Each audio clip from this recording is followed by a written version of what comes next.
Hello दोस्तों, तो मैं आकाश कुमार स्वागत करता हूं आप सभी के प्यारे चैनल केयरवेल फार्मा में। तो आज की इस वीडियो में हम लोग बात करेंगे अपने सब्जेक्ट बायोकेमिस्ट्री के 2 मार्क्स के मोस्ट इंपोर्टेंट क्वेश्चन के बारे में, यानी कि फाइनली आज हम बात करेंगे इस सब्जेक्ट के निचोड़ वीडियो के बारे में। अब देखो, आप लोग सेकंड सेम में हो तो आप लोग इस वीडियो के बारे में थोड़ा कम जानते हो, तो पहले मैं आपको क्लियर कर दूं कि ये वीडियो आपके लिए इतनी ज्यादा हेल्पफुल क्यों रहती है। तो सबसे इंपॉर्टेंट बात यह है कि देखो, ये ना आपके जितने भी यूनिट 1 से लेके 5 तक के सभी क्वेश्चन है ना, उन सभी को कवर करती है। इसका फायदा क्या होता है कि अगर बाई चांस कोई भी आपका XYZ क्वेश्चन आ जाता है 2 मार्क्स में, आपको उसके बारे में पता होगा तो आप लोग एग्जाम में लिख के आ सकते हो। इसके अलावा देखो, आपके जो लॉन्ग इंपॉर्टेंट क्वेश्चन है, सोल्यूशन है, वो ऑलरेडी कवर है, यानी कि आपके top 10 marathon question video already बन चुकी है, जिसमें आपका यूनिट 1 से लेके 5 तक का सारा सोल्यूशन है, और जो 10 मोस्ट इंपॉर्टेंट क्वेश्चन है उन सभी का सोल्यूशन आपको देखने को मिल जाता है। तो एक बार मैं आपको दिखा देता हूं। जैसे देखो, ये आपको दिख रहा होगा सेकंड सेम का क्रैश कोर्स है। अब ये आपका बायोकेमिस्ट्री, अब इसमें देखो, ये यूनिट 1 है, फिर इसकी PDF सेकंड हो गई, ये आपकी थर्ड हो गई, ये आपकी फोर्थ हो गई, और ये आपकी 5th हो गई। तो ये ना न्यू वाला जो कंटेंट है वो सारा का सारा आपका यहाँ पे अवेलेबल है।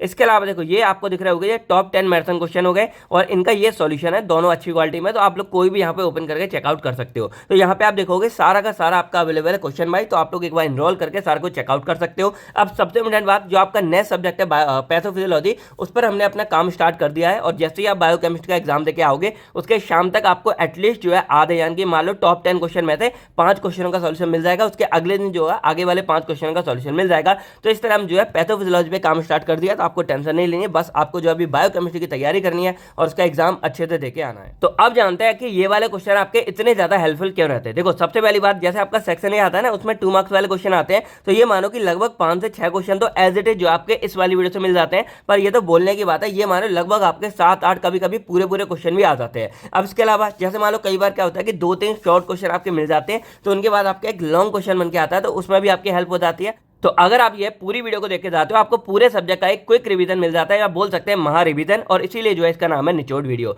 तो अब चलिए डायरेक्टली जो अपने क्वेश्चंस के बारे में बात करते हैं। तो हमारा सबसे पहले आता है डिफाइन बायोकेमिस्ट्री। अब देखो, जो बायोकेमिस्ट्री वर्ड है ना, ये हमारा 2 वर्ड से मिलकर बना है। यहाँ पे पहला हमारा आता है बायो, दूसरा आता है केमिस्ट्री। अब बायो का मतलब क्या होता है? लिविंग ऑर्गेनिज्म, यानी कि जो भी जीवित प्राणी है, चाहे वो छोटे हो बड़े हो, उन सभी को हम यहाँ पे बायो वर्ड से डिनोट करते हैं। तो यहाँ पे हमारा कौन आ गया? Bio living organism. अब जो केमिस्ट्री वर्ड है वो हमारी क्या आती है? केमिकल रिएक्शन के ऊपर आती है। अब इसमें हमारा मेटाबॉलिज्म आता है, जिसमें हमारा कैटाबॉलिज्म, एनाबॉलिज्म आता है। तो इन सब के बारे में थोड़ा थोड़ा आपको पता होगा, पर सिंपल समझाता हूं कि बायोकेमिस्ट्री एक्चुअल में करती क्या है। तो जैसे एग्जांपल मान लो कि आप लोग रोटी खा रहे हो, ठीक है, तो आपने रोटी खाई, खाना खाया, तो जैसे ही आपकी बॉडी में जाता है, अब वो जो रोटी है वो आपकी बॉडी में जाके एनर्जी यानी कि ATP में कन्वर्ट कैसे हो रहा है, आपको ताकत उससे कैसे मिल रही है, यही एक्चुअल में पूरा का पूरा फंडा हमारा डिस्क्राइब करता है बायोकेमिस्ट्री। यानी कि बोल सकते हैं कि बायोकेमिस्ट्री एक्चुअल में हमारी बॉडी के अंदर चलने वाली जितनी भी केमिस्ट्री है, जितनी भी केमिकल रिएक्शन है, उन सभी को डिनोट करती है। अब इसके अंदर बहुत सारी चीजें आती हैं, जैसे एग्जांपल ले लो, ग्लाइकोलिसिस देता है। तो जैसे आप रोटी वगैरह खा रहे हो ना, उससे आपको कार्बोहाइड्रेट मिल रहे हैं। अब ये कार्बोहाइड्रेट क्या होता है? आपके ग्लूकोज में कन्वर्ट होते हैं, और यही ग्लूकोज क्या होता है? आपकी बॉडी में जाएगा, और यही ग्लूकोज आपके सेल्स के पास जाएगा, और वहां पे जाके क्या होगा? ये ग्लूकोज से आपको ATP मिलेगी, और ये ATP एक्चुअल में वो एनर्जी है जिसके थ्रू हमारी पूरी की पूरी बॉडी जिंदा है और हमारी चल रही है। चलो इसी बात पे ये बताओ कि ATP की फुल फॉर्म हमारी क्या, आप इससे क्या समझते हो? तो आई होप आपको ये पूरा फंडा क्लियर हो गया होगा कि बायोकेमिस्ट्री मतलब आपके बॉडी के अंदर चलने वाली पूरी साइंस। बाकी जैसे जैसे आगे पढ़ेंगे आपको सारी कहानी क्लियर हो जाएगी। तो अब आपको क्या करना है, अगर समझ आ गया हो तो बायोकेमिस्ट्री की डेफिनेशन आपको कमेंट सेक्शन में लिखनी है कि भाई आप इससे क्या समझे हो और इसको कैसे डिफाइन कर सकते हैं। तो चलिए अब हम बात करते हैं अपने क्वेश्चंस के बारे में। तो यहाँ पे पहला हमारा आता है define carbohydrate, then classify carbohydrate with their biological role and example. तो देखो, कार्बोहाइड्रेट एक्चुअल में क्या होता है? तो जो भी आप खाना पीना खा रहे हो ना, वो एक्चुअल में क्या है? वो आपकी बॉडी में ना न्यूट्रिएंट की फॉर्म में कन्वर्ट हो जाता है, और वो न्यूट्रिएंट है ना, उन्हीं में से एक हमारा आता है कार्बोहाइड्रेट। तो बोल सकते हैं कि कार्बोहाइड्रेट आपका एक ऑर्गेनिक कंपाउंड होता है, जिसके अंदर 3, यानी कि देखो नाम से क्या है? कार्बोहाइड्रेट, यानी कि यहाँ पे कार्बो से हमारा कार्बन आ गया, प्लस हाइड्रेट से आपका आता है H2O, यानी कि पानी, यानी कि आपका बोल सकते हैं कि कार्बन, हाइड्रोजन और ऑक्सीजन, इन तीनों से मिलकर आपका बना होता है कार्बोहाइड्रेट। अब जो कार्बोहाइड्रेट है वो ना हमारी डिफरेंट फॉर्म में होता है। अब मैं ना बिल्कुल देसी तरीके से समझाता हूं। अब जैसे नॉर्मल मान लो कि आप लोग खाना पीना खा रहे हो, मान लो आपने रोटी वगैरह ली, तो ये ना आपकी बॉडी में जाएगा। अब बॉडी में जाके आपके स्टमक में चला जाएगा। अब स्टमक में जब ये जाता है तो आपका बड़ा पार्टिकल होता है। तो क्या होता है कि जैसे मान लो एग्जांपल, इसके अंदर से आपको स्टार्च मिलेगा, ठीक है। अब स्टार्च ना एक बड़ा मॉलिक्यूल्स होता है, तो वो क्या थोड़े थोड़े टुकड़ों में टूटेगा। तो इसी तरह स्टार्च से आपको बन जाता है पॉलीसैकेराइड। अब पॉलीसैकेराइड का मतलब क्या होता है कि आपके कार्बोहाइड्रेट का एक बड़ा फॉर्म है, देन ये टूटेगा और ज्यादा, देन आपका डाइसैकेराइड मोनोसैक्राइड होगा, यानी कि अब दो फॉर्म बनेगा, और जब ये आगे जाकर टूटेगा तो आपका बन जाता है मोनोसैक्राइड। और ये जो मोनोसैक्राइड है ये आपकी सबसे छोटी यूनिट हो जाती है इसी कार्बोहाइड्रेट के, जिसको हम लोग क्या बोलते हैं, ग्लूकोज बोलते हैं। और ग्लूकोज के बारे में आप लोगों ने सुना होगा। तो ये जब ग्लूकोज हो जाता है, मोनोसैक्राइड हो जाता है, उसके बाद ये आपके ब्लड वेसल्स में क्या होता है, एब्जॉर्ब होता है, यानी कि ब्लड में पहुंचेगा। और देन यही जो ग्लूकोज है ये ब्लड के थ्रू कहां जाएगा, आपके सेल्स के पास जाएगा, और सेल्स में जाके क्या होगा, इनकी डिफरेंट डिफरेंट साइकिल चलेगी, जैसे आपकी ग्लाइकोलिसिस चलती है। और देन इसी ग्लाइकोलिसिस के अंदर क्या होगा, हमें जो ग्लूकोज है इससे क्या मिलेगी, एटीपी एनर्जी मिलेगी। और जो बचा हुआ प्रोडक्ट है वो आगे जाके आपका टीसीए साइकिल में चला जाएगा, और वहां जाके आपको और ढेर सारी एनर्जी मिलेगी। और इसके बाद जो बीच में आपको एनएडीएच एफडीएच मिलते हैं वो आपके चले जाते हैं इलेक्ट्रॉन ट्रांसपोर्ट चेन में, और वहां जाके आपको और ज्यादा एटीपी यानी एनर्जी मिलेगी। यानी कि आप देख रहे हो कि ओवरऑल आपने जो एक रोटी खाई है, कोई भी आप फूड वगैरह खा रहे हो, वो आपका इस तरह पूरी बॉडी में आपका घूमता जा रहा है, और जगह जगह जब आपकी बॉडी में घूम रहा है तब जाके आपको क्या कर रहा है, एनर्जी प्रोवाइड कर रहा है। तो यही एक्चुअल में आपका होता है कार्बोहाइड्रेट। अब देखो कार्बोहाइड्रेट केवल एक हमारे न्यूट्रिएंट है, लेकिन इसके अलावा आपके लिपिड्स होते हैं, फैटी एसिड्स हो गए, तो और भी आपके प्रोटीन हो गए, अमीनो एसिड्स हो गए, तो ये सब भी क्या करते हैं, आपकी बॉडी में जाके इसी तरह जो है एनर्जी प्रोवाइड करते हैं। तो क्या बोल सकते हैं कि कार्बोहाइड्रेट्स हमारा क्या होता है, एक सिंपली ऑर्गेनिक कंपाउंड है जो क्या होगा, as a source of energy की तरह काम करेगा, यानी कि हमारी बॉडी में क्या करेगा, एनर्जी के सोर्स की तरह काम करेगा, जो एनर्जी प्रोवाइड करेगा। अब ये सिंपल मैंने क्या बोला, मोनोसैक्राइड, यानी कि ये क्या सबसे छोटी इकाई है जो अब हमारी टूट नहीं सकती, जैसे हमारा ग्लूकोज हो गया। देन डाइसैक्राइड, मतलब मान लो कि दो ग्लूकोज के यूनिट आपस में मिले हुए हैं। देन यहाँ पॉलीसैक्राइड, यानी कि मल्टीपल हमारे ग्लूकोज के यहाँ पे मिले होते हैं। एग्जाम्पल जैसे हमारा ग्लूकोज हो गया तो ये हमारा मोनोसैक्राइड हो गया। अब जो हमारे स्टार्च है वो हमारा एक तरह से पॉलीसैक्राइड हो गया, जो एक बड़े फॉर्म में होता है। अब इसमें वही आ जाता है कि भाई इनके बारे में, तो मोनोसैक्राइड हमारा सिंपल शुगर होता है, यानी कि एक्चुअल में ग्लूकोज होता है जो आगे और ज्यादा टूट नहीं सकता। अब जैसे हमारा डाइसैक्राइड है उसमें दो मोनोसैक्राइड होते हैं, तो मोनोसैक्राइड सबसे छोटा है, उसको हम आगे और नहीं तोड़ सकते, वो हमारा एज इट इज जो है ब्लड के अंदर एब्जॉर्ब हो जाता है। इसके अलावा जो हमारा पॉलीसैक्राइड है उसमें बहुत सारी शुगर की यूनिट होती है। एग्जाम्पल जैसे हमारा फ्रक्टोज हो गया, ग्लूकोज या सुक्रोज हो गए, तो ये हमारे सिंपली पार्ट हो जाता है इसी के मोनोसैक्राइड के। अब वही मैंने सारा फंडा यह बना रखा है कि आपको सब कुछ देखने मिल जाएगा। देन हम बात करें इसके बायोलॉजिकल रोल के बारे में, तो वही मेन लिया कि जो हमारा कार्बोहाइड्रेट्स है वो क्या करेगा, एनर्जी प्रोडक्शन में इंक्लूड होता है, यानी कि मेन इसका काम क्या है, हमारी बॉडी में एनर्जी को प्रोड्यूस करना। इसके अलावा क्या है कि जैसे एनर्जी स्टोरेज, यानी कि मान लो जब आप एक्स्ट्रा खाना कभी खा लेते हो तो यही आपका स्टोरेज फॉर्म में स्टोर हो जाता है। इसके अलावा आपकी बॉडी के जो स्ट्रक्चरल फंक्शन वगैरह होते हैं ना, वो भी हमारे इन्हीं के थ्रू बनते हैं। एग्जाम्पल जैसे हमारा ग्लाइकोजन हो गया या हमारा सेलुलोज हो गया। तो ये हो गया हमारा क्वेश्चन नंबर 1, जो काफी ज्यादा इंपॉर्टेंट है।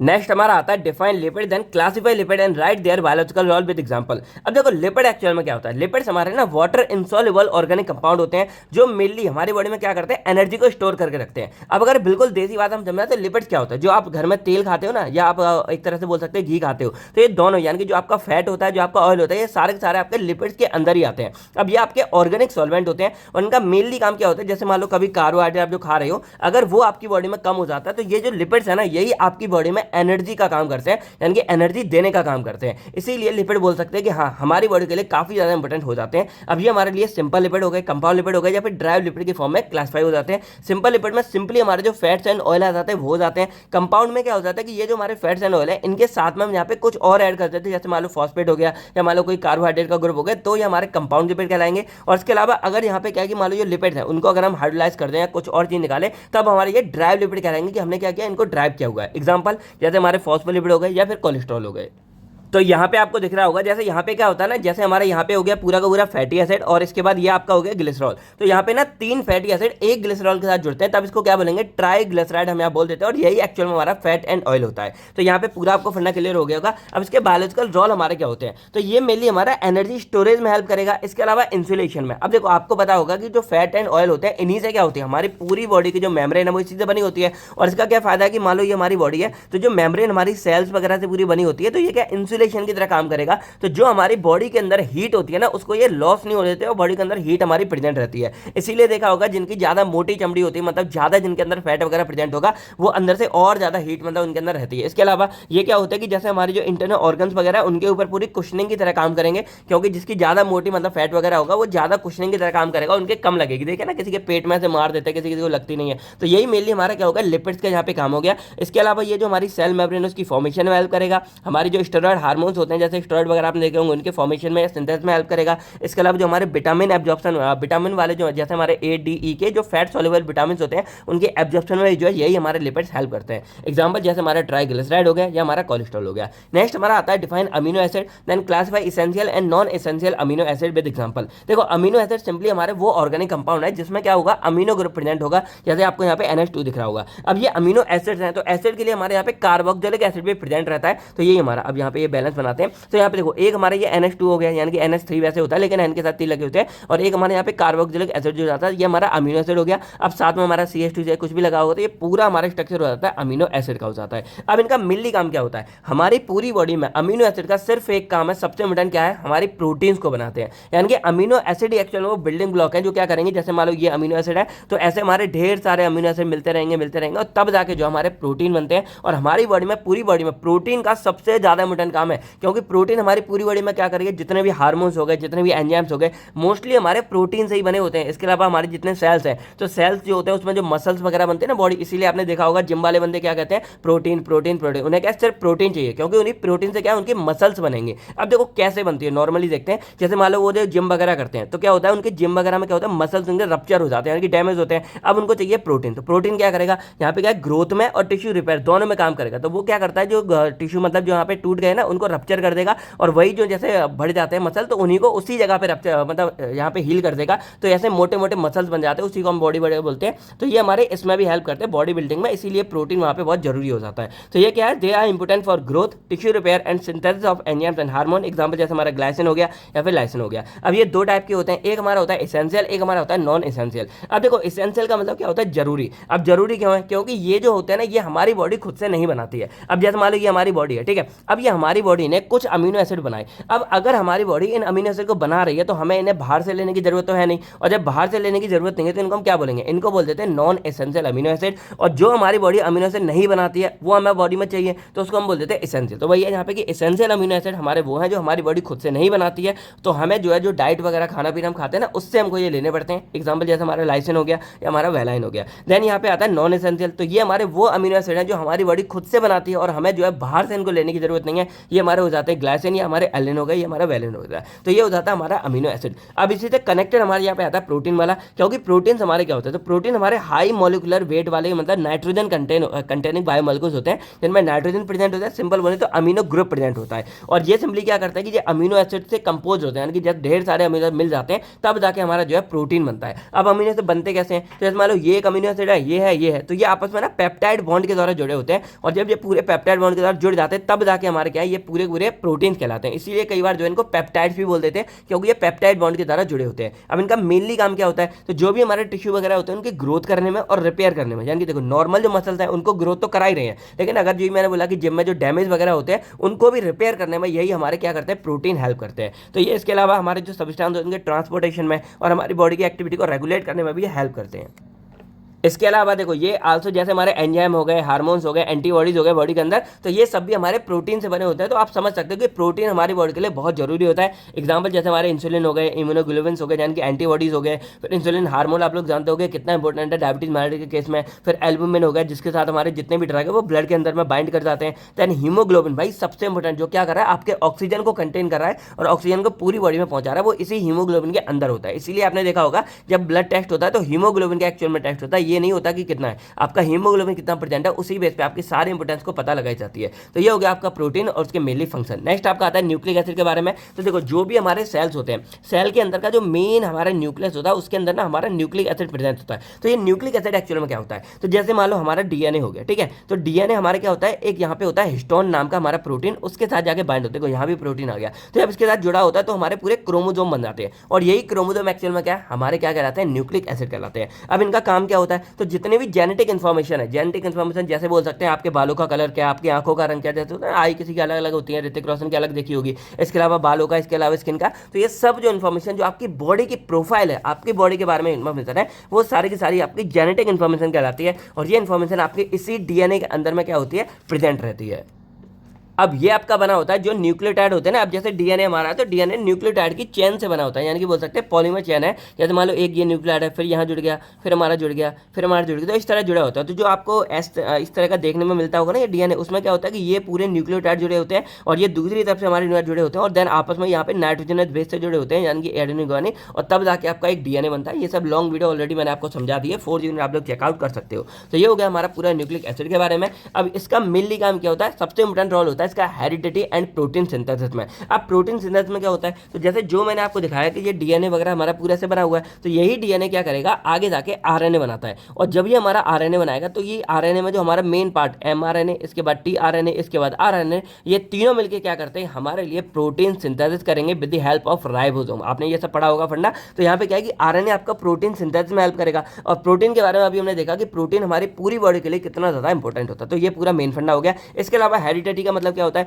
अब जैसे जो पेरेंट्स होते हैं ना, उनसे जो भी फीचर्स हैं वो बच्चे के अंदर आते हैं। अब जैसे देखा होगा, अगर किसी के पेरेंट्स की हाइट बहुत ज्यादा है तो बच्चे भी हो सकता है हाइट बहुत ज्यादा हो, या आपने आंखों का कलर या बालों का कलर देखा होगा, या कई हद तक तो बीमारियां भी हमारी जो है ट्रांसफर हो जाती हैं। तो ये सब इसीलिए होते हैं क्योंकि जो सेल्स हमारे जाते हैं उसमें जो डीएनए वगैरह होता है ना, वो हमारा आगे ट्रांसफर हो जाता है, यानी कि कॉपी हो जाता है, और उसी डीएनए के अंदर से जो इन्फॉर्मेशन है वो बच्चे के अंदर चली जाती है। तो मेन हमारा डीएनए सबसे ज्यादा इंपॉर्टेंट होता है। अब ये हमारे दो टाइप के होते हैं, डीएनए एंड आरएनए। तो डीएनए हमारा क्या होता है, डबल स्टैंडर्ड वाला होता है, जैसे ये आपको दिख रहा होगा। अब इसमें डीऑक्सी राइबोस, यानी कि देखो हमारी दो तरह की शुगर होती है, एक होती है पेंटो शुगर, मतलब पेंटो शुगर में एक होती है हमारी डीऑक्सी राइबो शुगर, एक होती है सिर्फ राइबो शुगर। तो जो डीऑक्सी राइबो शुगर है, इसमें जो डी वर्ड है, इसी से हमारा डीएनए का पहले नाम क्या आता है, डीऑक्सी राइबो न्यूक्लिक एसिड। तो ये हमारा डीऑक्सी शुगर हो गया। फिर जो एन फॉर हमारा nucleic acid as it is आ जाता है। तो इसमें एक होती है हमारी डीऑक्सी राइबो शुगर, देन हमारा आता है फॉस्फेट ग्रुप जो एक्चुअल में एनर्जी प्रोवाइड करेगा, देन हमारा आता है नाइट्रोजनस बेस जो क्या करेंगे, बेस पेयरिंग बनाएंगे। और यही यानी कि जैसे आपने देखा होगा कोडिंग, आपने कोडिंग में क्या होता है, एक केवल 0 और 1, इन्हीं से जो है सारी की सारी कोडिंग लैंग्वेज लिखी होती है।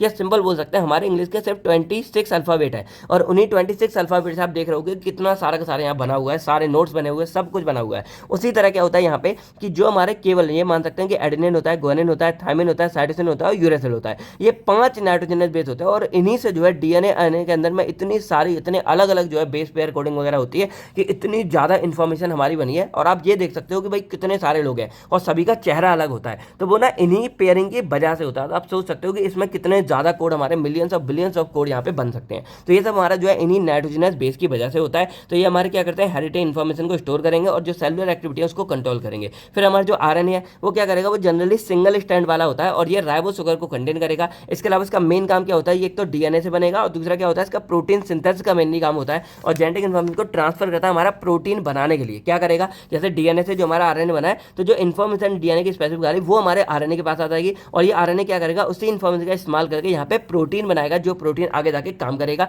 जैसे मान लो अगर इंसुलिन बनना है, तो इंसुलिन का जो जीन है ना, वो हमारे डीएनए से आएंगे आरएनए के अंदर, और वो आरएनए क्या करेगा, उसी इंसुलिन के जीन का इस्तेमाल करके इंसुलिन नाम की प्रोटीन बनाएगा, जो आपके किस में करेगा, ग्लूकोज को कंट्रोल करने में हेल्प करता है। तो ये मेनली फंडा होता है। इस तरह आप यहाँ देख रहे होगे कि पूरी बायोकेमिस्ट्री में हर एक टॉपिक जो आपस में कनेक्टेड होता है। तो अगर स्टार्टिंग से सुनोगे सारा कुछ आपको क्लियर हो जाएगा। तो यहाँ पे अब फाइनली आपका आता है define biomolecules and classify them with example. देखो बायोमोलिक्यूल्स ना, जितने भी मैंने आपको कंपाउंड बताए, जैसे आपका कार्बोहाइड्रेट्स हो गया, लिपिड्स हो गए, इसके अलावा प्रोटीन्स हो गए, अमीनो एसिड्स हो गए, तो ये सब क्या है, ये आपके बॉडी के मॉलिक्यूल्स हैं जो बॉडी के अंदर प्रेजेंट है और बॉडी के अंदर सारे काम करते हैं। तो इन सभी को मिलाकर हम यहाँ पे क्या है, बायोमोलिक्यूल्स बोल देते हैं, यानी कि आपके बॉडी के अंदर के मॉलिक्यूल्स हो गए। तो ये आपके केमिकल कंपाउंड होते हैं जो लिविंग ऑर्गेनिज्म के अंदर प्रेजेंट होते हैं, और ये आपके सेल्स के स्ट्रक्चर एंड फंक्शन के लिए इंपॉर्टेंट होते हैं। इसके अलावा ये आपके ग्रोथ में, मेटाबॉलिज्म में, एनर्जी प्रोडक्शन में और लाइफ को मेंटेन करने में हेल्प करते हैं। अब यहाँ आपने एक चीज नोटिस की होगी, जो आपने इंडिविजुअल पढ़ा था, जैसे आपका जो ग्रोथ हो गया, मेटाबॉलिज्म, ये आपका प्रोटीन का काम हो गया, इसके बाद जो आपका लिपिड्स हो गया, जो आपके कार्बोहाइड्रेट है उसका एनर्जी प्रोडक्शन काम हो गया। तो ये सब क्या देख रहे हो, ये सब मिलकर आपके क्या बायोमोलिक्यूल्स के अंदर का काम हो गया।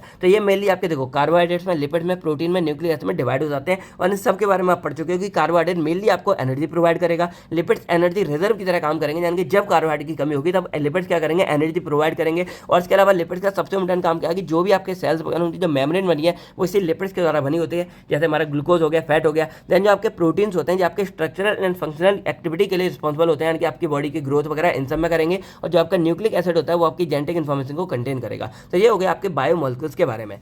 अब नेक्स्ट हमारा आता है define free energy, enthalpy and entropy. अब देखो ये जो तीनों टॉपिक है ना, इनको समझना थोड़ा ट्रिकी है, इसलिए आप ध्यान से सुनना कि ये एक्चुअल में होते क्या है।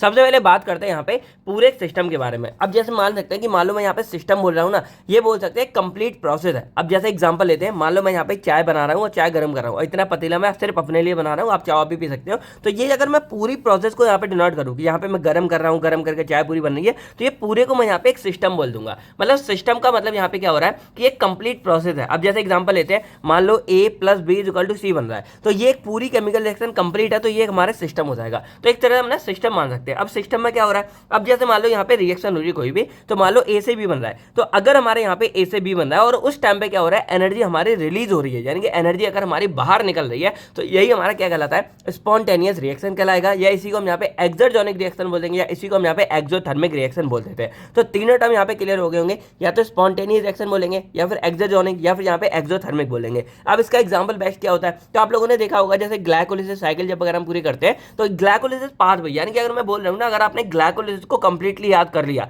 आपके आधे से ज्यादा डाउट तो वहीं के वहीं क्लियर हो जाएंगे।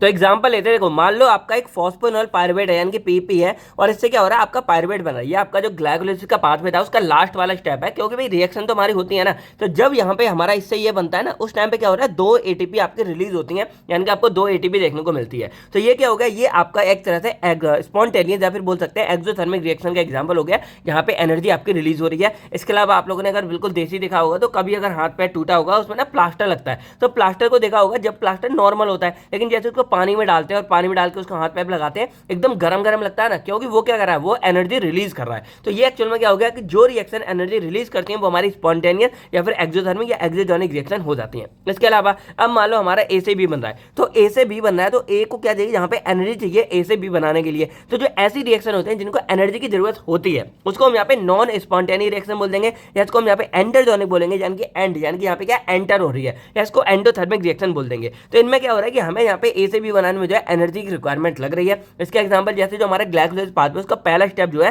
यहाँ पे हमारा जो ग्लूकोज है उससे हमारा ग्लूकोज 6 फॉस्फेट बनता है, तो वहां पे हमको 1 ATP यहाँ पे लग जाती है। तो यहाँ पे क्या हो रहा है कि जिस स्टेप में हमारी एनर्जी की रिक्वायरमेंट है वो हमारा हो जाएगा नॉन स्पॉन्टेनियस, और जिसमें एनर्जी हमारी रिलीज हो रही है वो हमारा हो जाएगा स्पॉन्टेनियस। तो अब इसी फंडे से हम यहाँ पे सबसे पहले बात करते हैं एंथैल्पी के बारे में। अब देखो एंथैल्पी क्या बोल सकते हैं कि जैसे मान लो वो सिस्टम है, जो मैंने बोला कि मान लो ये पूरी रिएक्शन चल रही है, ये है, या मान लो यहाँ चाय बन रही है, तो ये पूरी जो रिएक्शन में टोटल हमारी कितनी हीट वहाँ पे यूज हुई है, या टोटल हीट कितनी प्रेजेंट थी, वो पूरा फंडा हमारा एंथैल्पी कहलाता है। यानी कि एंथैल्पी सिर्फ हमारा इसलिए इस्तेमाल हो रहा है कि हमको ये पता चल जाए कि एक्चुअल में पूरे सिस्टम के लिए, यानी कि कंप्लीट पूरी रिएक्शन के लिए हमें कितनी एनर्जी या ATP की रिक्वायरमेंट है। अब एग्जाम्पल लेते हैं, मान लो ये चाय गर्म हो रही है, ठीक है, तो जब ये चाय गर्म हो रही है, तो ये चाय गर्म होने में कितनी एनर्जी, यानी कि ATP इसने यहाँ पे यूज की, ये हो गया। उसके बाद जब यहाँ पे भी आपको पता है गर्म है, तो ये बाहर हीट को रिलीज करती है, और उसके बाद खुद ठंडी होती है, यही तो होता है। मान लो चाय का एक कप आपने रख दिया और वो गर्म है, तो हमको क्या ठंडे होने देते हैं। ठंडी कैसे होती है, आपको बताया कि हीट हमारी वो एनर्जी है जो नाइदर भी क्रिएटेड नॉर भी डेस्ट्रॉय, हमारी खत्म होता होती नहीं है। तो यहाँ पे हीट क्या करती है, जो चाय होती है उसके ऊपर की जो हीट है वो हमारी हवा में ऐसे निकल जाती है, और हमारी चाय बाद में ठंडी हो जाती है। तो बस हमको टोटल हीट अगर निकालनी तो हम कैसे निकालेंगे, मान लो ये हीट है हमारी चाय है, तो हम यहाँ पे टोटल हीट ऐसे निकालेंगे कि इसने कितनी हीट हमारी एब्जॉर्ब की है, और इसके बाद इसने कितनी हीट को यहाँ से बाहर निकाल दिया,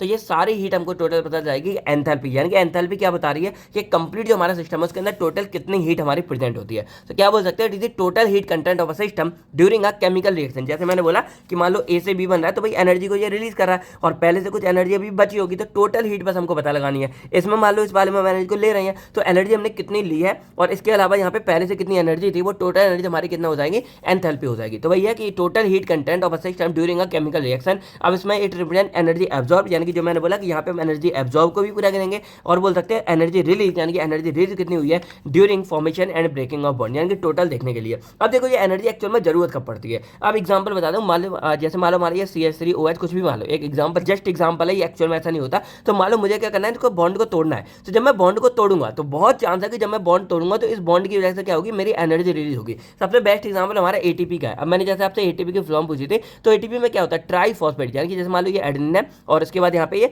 3 फॉस्फेट हमारे लगे होते हैं, और जब ये 3 फॉस्फेट बॉन्ड की तरह लगेंगे, तो अब मुझे एनर्जी चाहिए, तो पता है क्या होता है, सबसे पहले ये बॉन्ड टूटेगा, और जब बॉन्ड टूटेगा तो ये हमारा हो जाएगा ADP हो जाएगा, यानी कि डाइफॉस्फेट, और जब ये टूटेगा तो हमें माइनस 3.7 किलो कैलोरी हमें यहाँ पे एनर्जी जनरेट होती है। तो कब होती है, हमारे जब बॉन्ड वगैरह टूटते हैं। तो बस वही बात यहाँ पे होती है कि हमारे जो बॉन्ड टूट रहे हैं या बॉन्ड जुड़ रहे हैं, तो उस टोटल टाइम पे अब मान लो मुझे क्या करना है, मुझे यहाँ पे ADP से ATP बनानी है, ATP बनानी है, जो मैंने क्या बोला कि यहाँ पे ATP हमारी निकल रही फॉर्म हो रही है, तो यहाँ पे क्या होगा, एक बॉन्ड यहाँ पे जोड़ना पड़ेगा, जोड़ेंगे तो वही एनर्जी लगेगी। तो वही टोटल होगा कि यहाँ पे क्या है, टोटल जो हमारे बॉन्ड है वो टूट रहे हैं, और जब जुड़ रहे हैं तो उस टाइम पे टोटल एनर्जी कितनी एब्जॉर्ब हो रही है, कितनी रिलीज हो रही है, ओवरऑल वो टोटल एनर्जी के बारे में बात करते हैं हम यहाँ पे एंथैल्पी के अंदर। बाकी यहाँ पे देखो जो एंथैल्पी है उसको हम रिप्रेजेंट करेंगे यहाँ पे डेल्टा एस से। देन हमारा आता है एंट्रोपी। अब देखो एंट्रोपी ना बहुत ही सिंपल फंडा क्या है, रैंडमनेस या डिसऑर्डरनेस बोल सकते हैं। इसका मतलब क्या है, अब जैसे मान लो एक कमरा है, ठीक है, और कमरा ना एकदम व्यवस्थित तरीके से सारा कुछ रखा हुआ है, तो उसको हम बोलेंगे कि उसकी जो रैंडमनेस है वो कम है, यानी कि उसकी एंट्रोपी हमारी कम होगी। वही मान लो एक कमरा है वो एकदम बिखरा पड़ा है, यानी कि रैंडमनेस बहुत ज्यादा, कहीं पे कुछ भी पड़ा हुआ है, वो हमारा क्या हो जाएगा, उसमें मतलब एंट्रोपी बहुत हाई होगी, रैंडमनेस बहुत ज्यादा होगी। अब ये होता क्या है, इसका मतलब क्या होता है, अब जैसे मान लो हमारी जो ये रिएक्शन हो रही है, ठीक है, अब रिएक्शन में सब कुछ हमारा एकदम जमा हुआ है, बैठा हुआ है, एकदम रैंडमनेस बहुत कम है, तो उसकी रिएक्शन थोड़ी सी टफ हो जाती है। टफ क्यों हो जाएगी, क्योंकि सब कुछ हमारा बैठा हुआ है। वही मान लो अगर रैंडमनेस हमारी बहुत ज्यादा है, यानी कि सब कुछ बिखरा पड़ा है, जब उसकी रिएक्शन करेंगे तो सब बिखरा हुआ है ना, उसकी रिएक्शन ज्यादा जल्दी होगी। अब जैसे मान लो आइस है, ठीक है, तो आइस में अगर हम हीट देंगे तो भाई पहले जो आइस है वो हमारी वाटर में कन्वर्ट होगी, क्योंकि आइस में सब पार्टिकल आपस में चिपके रहते हैं, उसके बाद वो डिस्टेंस दूर होंगे और तब जाके वो अपने क्या करेंगे, हवा में उड़ेंगे। लेकिन वही पानी लेते हैं तो पानी के मोल ऑलरेडी बिखरे हुए हैं, तो वो जल्दी रिएक्शन कर देगा। तो यही हमारा एग्जाम्पल हो गया कि आइस में बोल सकते हैं कि रैंडमनेस बहुत कम है तो एंट्रोपी बहुत कम हो जाएगी,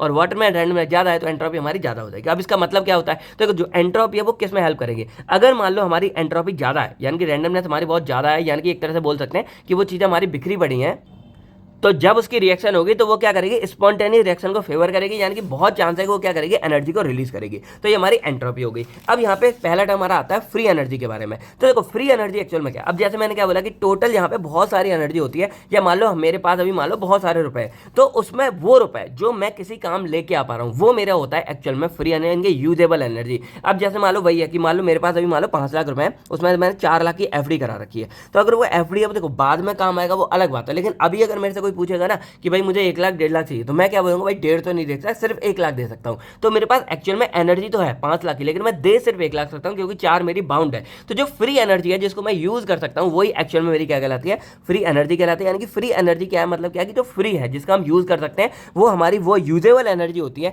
किसी भी सिस्टम के अंदर, किसी भी रिएक्शन के अंदर, किसी भी सिस्टम के अंदर जिसका हम यहाँ पे क्या इस्तेमाल कर रहे हैं बायोकेमिकल रिएक्शन में, वही हमारी क्या कहलाती है, फ्री एनर्जी कहलाती है। अब ये तीनों के तीनों फंडे हमारे क्या करते हैं, हेल्प करते हैं ये जानने में कि जो हमारी रिएक्शन है वो स्पॉन्टेनियस होगी या फिर नॉन स्पॉन्टेनियस होगी, जो मैंने आपको स्टार्टिंग में बताया था। तो इसके लिए हमारा एक पूरा फॉर्मूला बना हुआ है, और यही फॉर्मूला हमारे, जैसे मैंने एक क्वेश्चन आपको डाला था relationship between free energy, enthalpy and entropy, तो वो पूरा क्वेश्चन हमारा आ जाता है। तो यहाँ पे फ्री एनर्जी को हम डिफाइन कर सकते हैं डेल्टा जी, यानी कि डेल्टा जी से फ्री एनर्जी करेंगे is equal to delta H यानी कि enthalpy minus T for temperature minus delta entropy. अब यहाँ पे क्या देखो फ्री एनर्जी हमारी कब ज्यादा होगी, जब हमारी यहाँ पे क्या होगी, एंथैल्पी हमारी ज्यादा होगी। यानी कि क्या होगा यहाँ पे एंथैल्पी, जो मैंने क्या बोला कि टोटल एनर्जी कितनी ज्यादा है, क्योंकि भाई सिस्टम सीधी सी बात है, फ्री एनर्जी का मतलब क्या है, जो एनर्जी हम यूज कर सकते हैं, और डेल्टा एंथैल्पी का मतलब क्या है कि टोटल एनर्जी कितनी है। तो अगर एनर्जी ज्यादा होगी तो हम ज्यादा एनर्जी यूज करेंगे, कम होगी तो कम एनर्जी यूज करेंगे। इसीलिए अगर एंथैल्पी हमारा पॉजिटिव में है, तो अगर एंथैल्पी हमारी ज्यादा होगी तो हम यहाँ पे क्या कर सकते हैं, फ्री एनर्जी हम उतना ही ज्यादा यहाँ पे इस्तेमाल कर सकते हैं।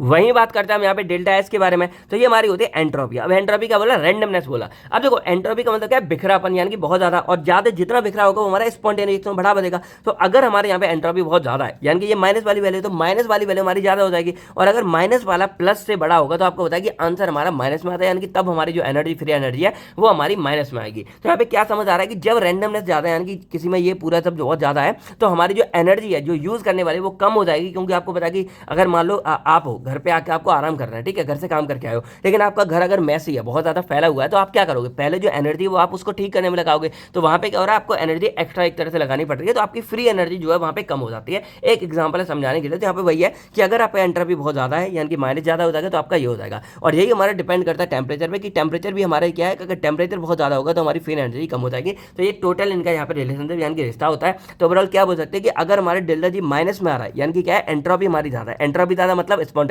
तो हमारी रिएक्शन होगी स्पॉन्टेनियस। यानी कि अगर हमारी फ्री एनर्जी बहुत ज्यादा है, तो फ्री एनर्जी जब ज्यादा है तो वो स्पॉन्टेनियस होगी, यानी कि वो एनर्जी को यहाँ पे रिलीज करेगा, यानी कि सॉरी माइनस यहाँ पे होगा। और जब हमारी फ्री एनर्जी यानी कि ये पॉजिटिव में आती है, तो वो क्या होगी, नॉन स्पॉन्टेनियस होगी। यानी कि अब यहाँ पे क्या है कि उसको एनर्जी यहाँ पे क्या हो रही है, ले रही है, जब वो रिएक्शन कोई भी परफॉर्म कर रही है। तो आई होप आपको ये समझ आ गया होगा। बाकी देखो समझ आए तो लॉन्ग में एक बार देख लेना, क्योंकि लॉन्ग में इतना मैं यहाँ पे बस 2 मार्क्स में इतना ही समझा सकता हूँ। बाकी होप क्लियर हो गया होगा। बाकी अगर आता है तो आप ये डेफिनेशन वगैरह लेके आ सकते हो, और ये बहुत इंपॉर्टेंट है, इसको बना के आ जाना। बाकी नेक्स्ट हमारा क्वेश्चन नहीं आता है एंडरजोनिक एंड एक्सोजोनिक क्या होता है, तो वही सिंपल है। एंडरजोनिक हमारी वो रिएक्शन है जो क्या करेंगे, यहाँ पे एनर्जी को एब्जॉर्व करेंगे एज कम्पेयर टू, मतलब रिलीज की जगह यहाँ पे एब्जॉर्व करेंगे, वो हमारी एंडरजोनिक है। एग्जाम्पल जैसे फोटोसिंथेसिस होती है तो वो एनर्जी को एब्जॉर्व करेंगे, प्रोटीन जब बनती है तो एनर्जी की हमारी रिक्वायरमेंट होती है। और वहीं एक्सोजोनिक है, यहाँ पे एनर्जी हमारी निकलती है। जैसे हमारे जब एटीपी को हाइड्रोलाइज करेंगे, एटीपी तोड़ेंगे तो हमारी एनर्जी निकलेगी। बाकी जो मैंने बोला कि ग्लाइकोलिसिस में भी हमारी बहुत जगह जो है एटीपी यहाँ पे निकलती है, तो ये हमारी एक्सोजेनिक हो गया। बाकी मैंने फंडा क्लियर कर दिया था। नेक्स्ट हमारे यहाँ पे आता है define redox potential and right its significance. अब ये रिडॉक्स पोटेंशियल एक्चुअल में हमारा क्या होता है?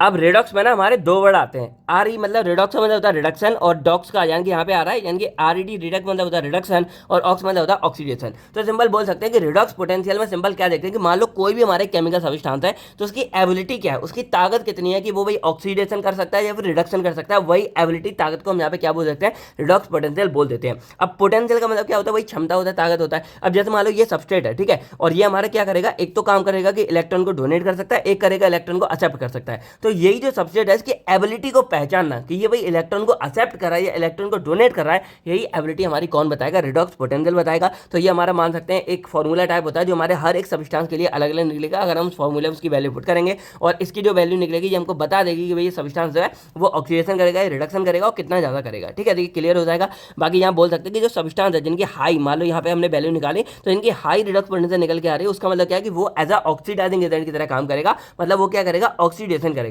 वही मान लो अगर किसी सब्सटेंस की वैल्यू यहाँ पे लो निकल के आती है तो वो हमारा एज अ रिड्यूसिंग एजेंट की काम करेगा, मतलब वो रिडक्शन करेगा। अब आपको क्या बताना है कमेंट सेक्शन में कि जैसे जो ऑक्सीडेशन होता है उसमें हमारे इलेक्ट्रॉन का ट्रांसफर होता है या इलेक्ट्रॉन का गेन होता है, और जो रिडक्शन होता है उसमें क्या होता है। तो ये मेन फंडा आपको बताना है। बाकी एक शॉर्ट में एग्जांपल बता दूं, अगर आपने LiO के बारे में पढ़ा होगा तो आप यहाँ समझ जाओगे कि एक्चुअल में ऑक्सीडेशन के अंदर हमारा क्या होता है। ठीक है, तो आपको कमेंट सेक्शन में यहाँ पे बताना है। बाकी it help in transfer electron through electron. बाकी ये हमारा जो ETC चेन है जो आगे जाके क्या करते हैं हमारे लिए इलेक्ट्रॉन बनाते हैं, उसमें भी हमारी हेल्प करती है सेलुलर रेस्पिरेशन के हमारे सेल्स को एनर्जी प्रोवाइड करने में। और जो रिडॉक्स रिएक्शन है हमारी ATP जनरेशन के लिए बहुत ज़्यादा हेल्पफुल होती है। बाकी हमारे ETC और ऑक्सीडेटिव फॉस्फोराइलेशन में बहुत ज़्यादा हेल्प करती है। इसके बाद नेक्स्ट हमारा आता है define energy rich compound and right is biological significance of ATP and cyclic MP। देखो एनर्जी रिच कंपाउंड हमारे एक्चुअल में वो कंपाउंड होते हैं जिनके पास हाई एनर्जी प्रेजेंट होती है, और बोल सकते हैं एक तरह से उनके जो बॉन्ड हमारे होते हैं उनमें हाई एनर्जी प्रेजेंट होती है। अब जैसे मैंने आपको बताया कि हमारा ATP है तो ATP में 3 फॉस्फेट है, तो ये जो फॉस्फेट है ना ये एक्चुअल में हमारा एक हाई एनर्जी कंपाउंड है। और अगर मैं मान लो यहाँ पे इसका बॉन्ड तोड़ता हूँ तो मुझे क्या मिलेगी? -7.3 किलो कैलोरी यहाँ पे एनर्जी मिलती है। इसका यार ये माइनस डालने में बार बार ना एक आदत पड़ गई तो यही निकल जाता है। केवल क्या 7.3 किलो कैलोरी हमको मिलेगी, और इसको अगर किलो जूल में कन्वर्ट किया जाए तो हम लगभग बोल सकते हैं कि लगभग हमें जो है 30.5 किलो जूल पर मोल, यानी कि एक मोल से हमको जो है इतनी एनर्जी मिलती है। अब आप समझ सकते हो कि अगर हम यहाँ पे एक ये तोड़ेंगे फिर एक तोड़ेंगे फिर एक तोड़ेंगे तो 3 बार हम इसको तोड़ सकते हैं। तो आप समझ सकते हो कि हमें कितनी लगभग 22 किलो कैलोरी के करीब हमको एनर्जी मिलती है एक ATP से, और यही हमारी बॉडी में पूरा यूज़ करते हैं। तो आप समझ रहे हो कि कितना ज़्यादा ये पूरा फंडा हमारा इंपॉर्टेंट हो जाता है। तो क्या बोल सकते हैं ये हमारे वो मतलब मॉलिक्यूल्स होते हैं जिनमें हाई एनर्जी बॉन्ड प्रेजेंट होता है जो large amount of energy release करेगा जब ये हमारे टूटते हैं। अब ये कंपाउंड हमारे various biochemical and physical activity में इस्तेमाल होंगे हमारे बॉडी के अंदर में। अब इसमें सबसे इंपॉर्टेंट हमारा फॉस्फेट बॉन्ड होता है जो इन कंपाउंड में प्रेजेंट होगा, जो एक्चुअल में क्या करेगा? एनर्जी को स्टोर करके रखेगा। एग्जाम्पल जैसे हमारे ATP हो गया या क्रेटिन फॉस्फेट हो गया। अब जो हमारे ATP मेजर एनर्जी करेंसी होता है, यानी कि हमारी बॉडी का मेजर एनर्जी करेंसी है। अब मैंने आपसे ना फुल फॉर्म पूछी थी तो ये इसकी फुल फॉर्म होती है एडिनोसिन ट्राइफॉस्फेट, यानी कि 3 फॉस्फेट जो इसमें जुड़े होते हैं, और ये हमारी बॉडी के सभी मेटाबॉलिक एक्टिविटी में एनर्जी प्रोवाइड करेगा।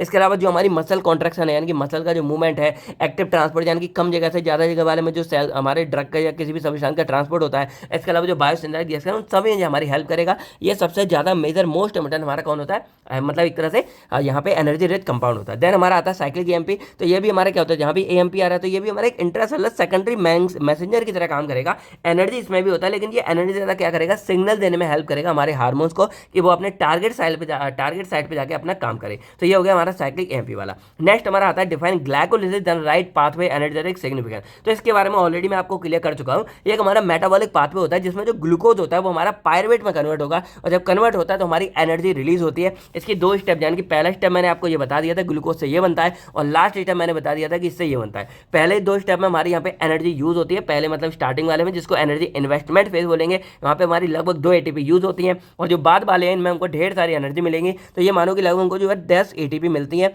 2 हमारी यूज हो जाती हैं। तो इस तरह टोटल हमको जो है ग्लाइकोलिसिस पाथवे से 8 ATP पूरी गेन होते हैं, यानी कि ये हमारा फायदा होता है। अब इसका जो ग्लाइकोलाइसिस है, इसका सबसे मेजर मोस्ट फायदा क्या होता है कि ये हमारे हर सेल के साइटोप्लाज्मा वाले पार्ट में काम करेगा, यानी कि साइटोप्लाज्मा में, और ये हमारा ऑक्सीजन के साथ भी और ऑक्सीजन के बिना दोनों तरीके से काम कर सकता है। इसीलिए इसका सबसे बड़ा फायदा हमारा होता है रेड ब्लड सेल्स को, क्योंकि उनके पास क्या माइटोकॉन्ड्रिया नहीं होता जहाँ पे जाके हमारी टीसी साइकिल चलती है, तो ये हमारी क्या उन सेल में भी एनर्जी जो है प्रोवाइड करती है। एग्जाम्पल जैसे हमारा एटीपी प्रोडक्शन हो गया, जैसे हमारा पायरुवेट फॉर्मेशन हो गया। अब इसके एनर्जेटिक क्या है, तो ये नेट हमको जो है 8 एटीपी फॉर्म करेगा, यानी कि एक जो ग्लूकोज का मॉलिक्यूल्स है ये 8 एटीपी हमारे बॉडी में बनाता है। और 8 एटीपी में आप समझ सकते हो कि 8 एटीपी को हम जो है हर एटीपी को 3 बार तोड़ सकते हैं, तो 8 एटीपी को हम यहाँ पे 24 बार तोड़ेंगे। और जब 24 बार तोड़ेंगे तो भाई कितनी एटीपी, मैंने आपको वैल्यू बताई थी, तो आपको ये बताना है कि टोटल हमको कितनी एनर्जी प्राप्त होगी पूरी की पूरी ग्लाइकोलाइसिस से। एक्चुअल में आपको किलो कैलोरी के फॉर्म में यहाँ पे बताना है। नेक्स्ट अब वही है कि इसका सिग्निफिकेंस हमारा क्या है, तो ये हमारी एनर्जी प्रोडक्शन में हेल्प करेगा। इसके बाद जो हमारे मेटाबॉलिक पाथवे उनके इंटरमीडिएट, जैसे मैंने बोला कि बीच में ये जो हमारी चीजें बनती हैं, तो ये इंटरमीडिएट है, ये भी हमारे हेल्प करेंगे। इसके अलावा जो हमारे रेड ब्लड सेल्स है उसके लिए मेजर सोर्स ऑफ एनर्जी तरह काम करेगा। और जो हमारे एनारोबिक टिश्यू है जिनको ऑक्सीजन की जरूरत नहीं है, वहां भी जो है यही हमारा क्या करेगा, एनर्जी बनाता है।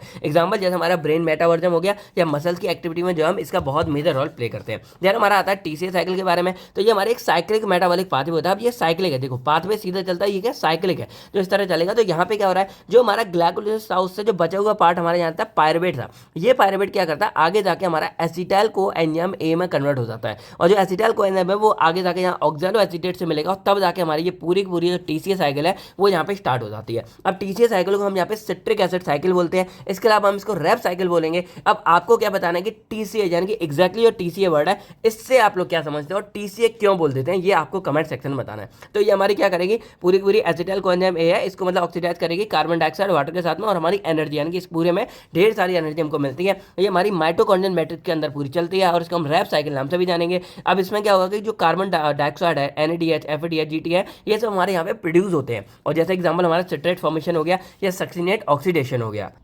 तो अगर हम जो है इसके एनर्जेटिक देखें कितना क्या मिल रहा है, तो हमको 3 एनएडीएच मिल रहे हैं, एक एफएडीएच2 मिल रहा है, एक 1 जीटी मतलब जीटीपी मिल रहा है, और इसके बाद हमें यहाँ पे जो है ये एक एसिटाइल कोएंजाइम एक से मिलता है, ठीक है। और आपको बताया कि पायरुवेट हमारे 2, यानी कि एक तरह से जो ग्लाइकोलाइसिस है उससे हमें 2 पायरुवेट मिलते हैं, और 2 पायरुवेट होंगे तो हमारी ये साइकिल 2 बार चलेगी। तो ये मान सकते हैं कि एक से ही हमारा अप्रॉक्स जो है लगभग 22 से 24 एटीपी की तरह में मिलता है। यानी कि आपको बताया कि एक एनएडीएच से 3 एटीपी और एक एफएडीएच से 2 एटीपी मिलते हैं। तो इस तरह पूरा आप समझ सकते हो कि लगभग हमें 22 से 24 एटीपी यहाँ पे मिलती है। अब इसका मेनली क्या होता है, तो ये हमारी एनर्जी प्रोडक्शन में हेल्प करेगा, और ये मेनली जो बायोसिंथेसिस अमीनो एसिड के होते हैं उसमें हेल्प करेगा। इसके अलावा बाकी के और जो कंपाउंड है उसमें भी हेल्प करेगा। तो ये सेलुलर मेटाबॉलिज्म है, एनर्जी बैलेंस है, उन सब में ये मेजर रोल प्ले करता है। अब आपने देखा होगा कि एटीपी में लगभग जो हमें सिर्फ 8 एटीपी मिल रही है, बल्कि यहाँ पे हमें 22 से 24 मिल रही है। तब भी हम जो है ग्लाइकोलाइसिस को प्रेफर क्यों करेंगे बहुत जगह, क्योंकि जैसे मैंने क्या बोला कि ये जो है ना, ये सिर्फ आपका माइटोकॉन्ड्रियल मैट्रिक्स के अंदर काम करेगा। तो कुछ कुछ हमारे सेल्स ऐसे होते हैं जिनमें माइटोकॉन्ड्रिया प्रेजेंट नहीं होते, जैसे हमारा आरबीसी हो गया, रेड ब्लड सेल्स हो गया, तो उनमें सिर्फ हमारा मेजर जो एनर्जी का सोर्स है वो सिर्फ हमारा कौन होता है, ग्लाइकोलाइसिस होता है।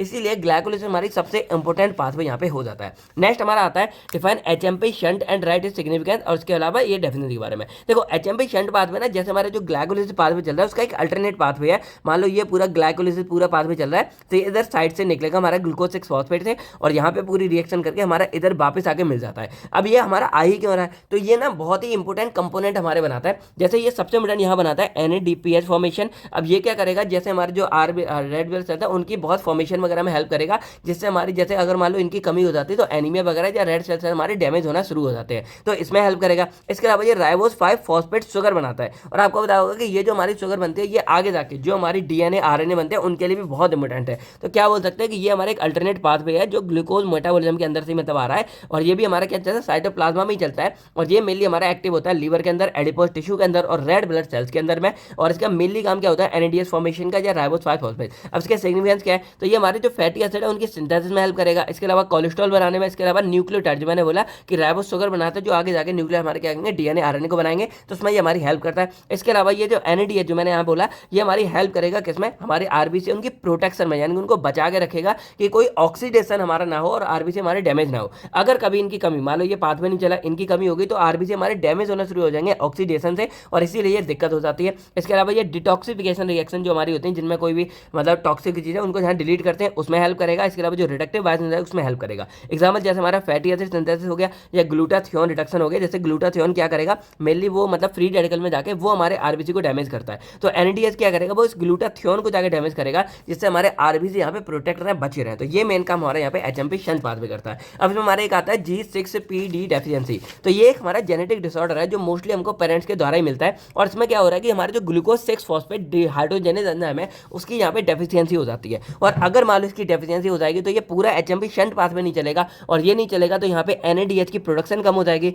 इससे अगर एनएडीएच की प्रोडक्शन कम हुई तो मैंने क्या बोला कि जो रेड ब्लड सेल्स है वो ज़्यादा सेंसिटिव हो जाएंगे हमारी ऑक्सीडेटिव स्ट्रेस के, जो मैंने ग्लूटाथियोन बताया। और उससे यहाँ पे हीमोलिसिस होगी, यानी कि हमारे आरबीसी का ब्रेकडाउन होगा और हीमोलिटिक एनीमिया कॉज हो सकता है, यानी कि ब्लड की कमी हो जाएगी कुछ हमारे ड्रग्स वगैरह से। तो ये मेनली हमारी दिक्कत होती है, इसीलिए ये एग्जाम में काफी बार हमारा आ जाता है। एग्जाम्पल जैसे हमारा प्रिमाकोइन होता है तो वो हीमोलिसिस कॉज कर सकता है, यानी कि वो इन सबको कम करके इसको डैमेज कर सकता है।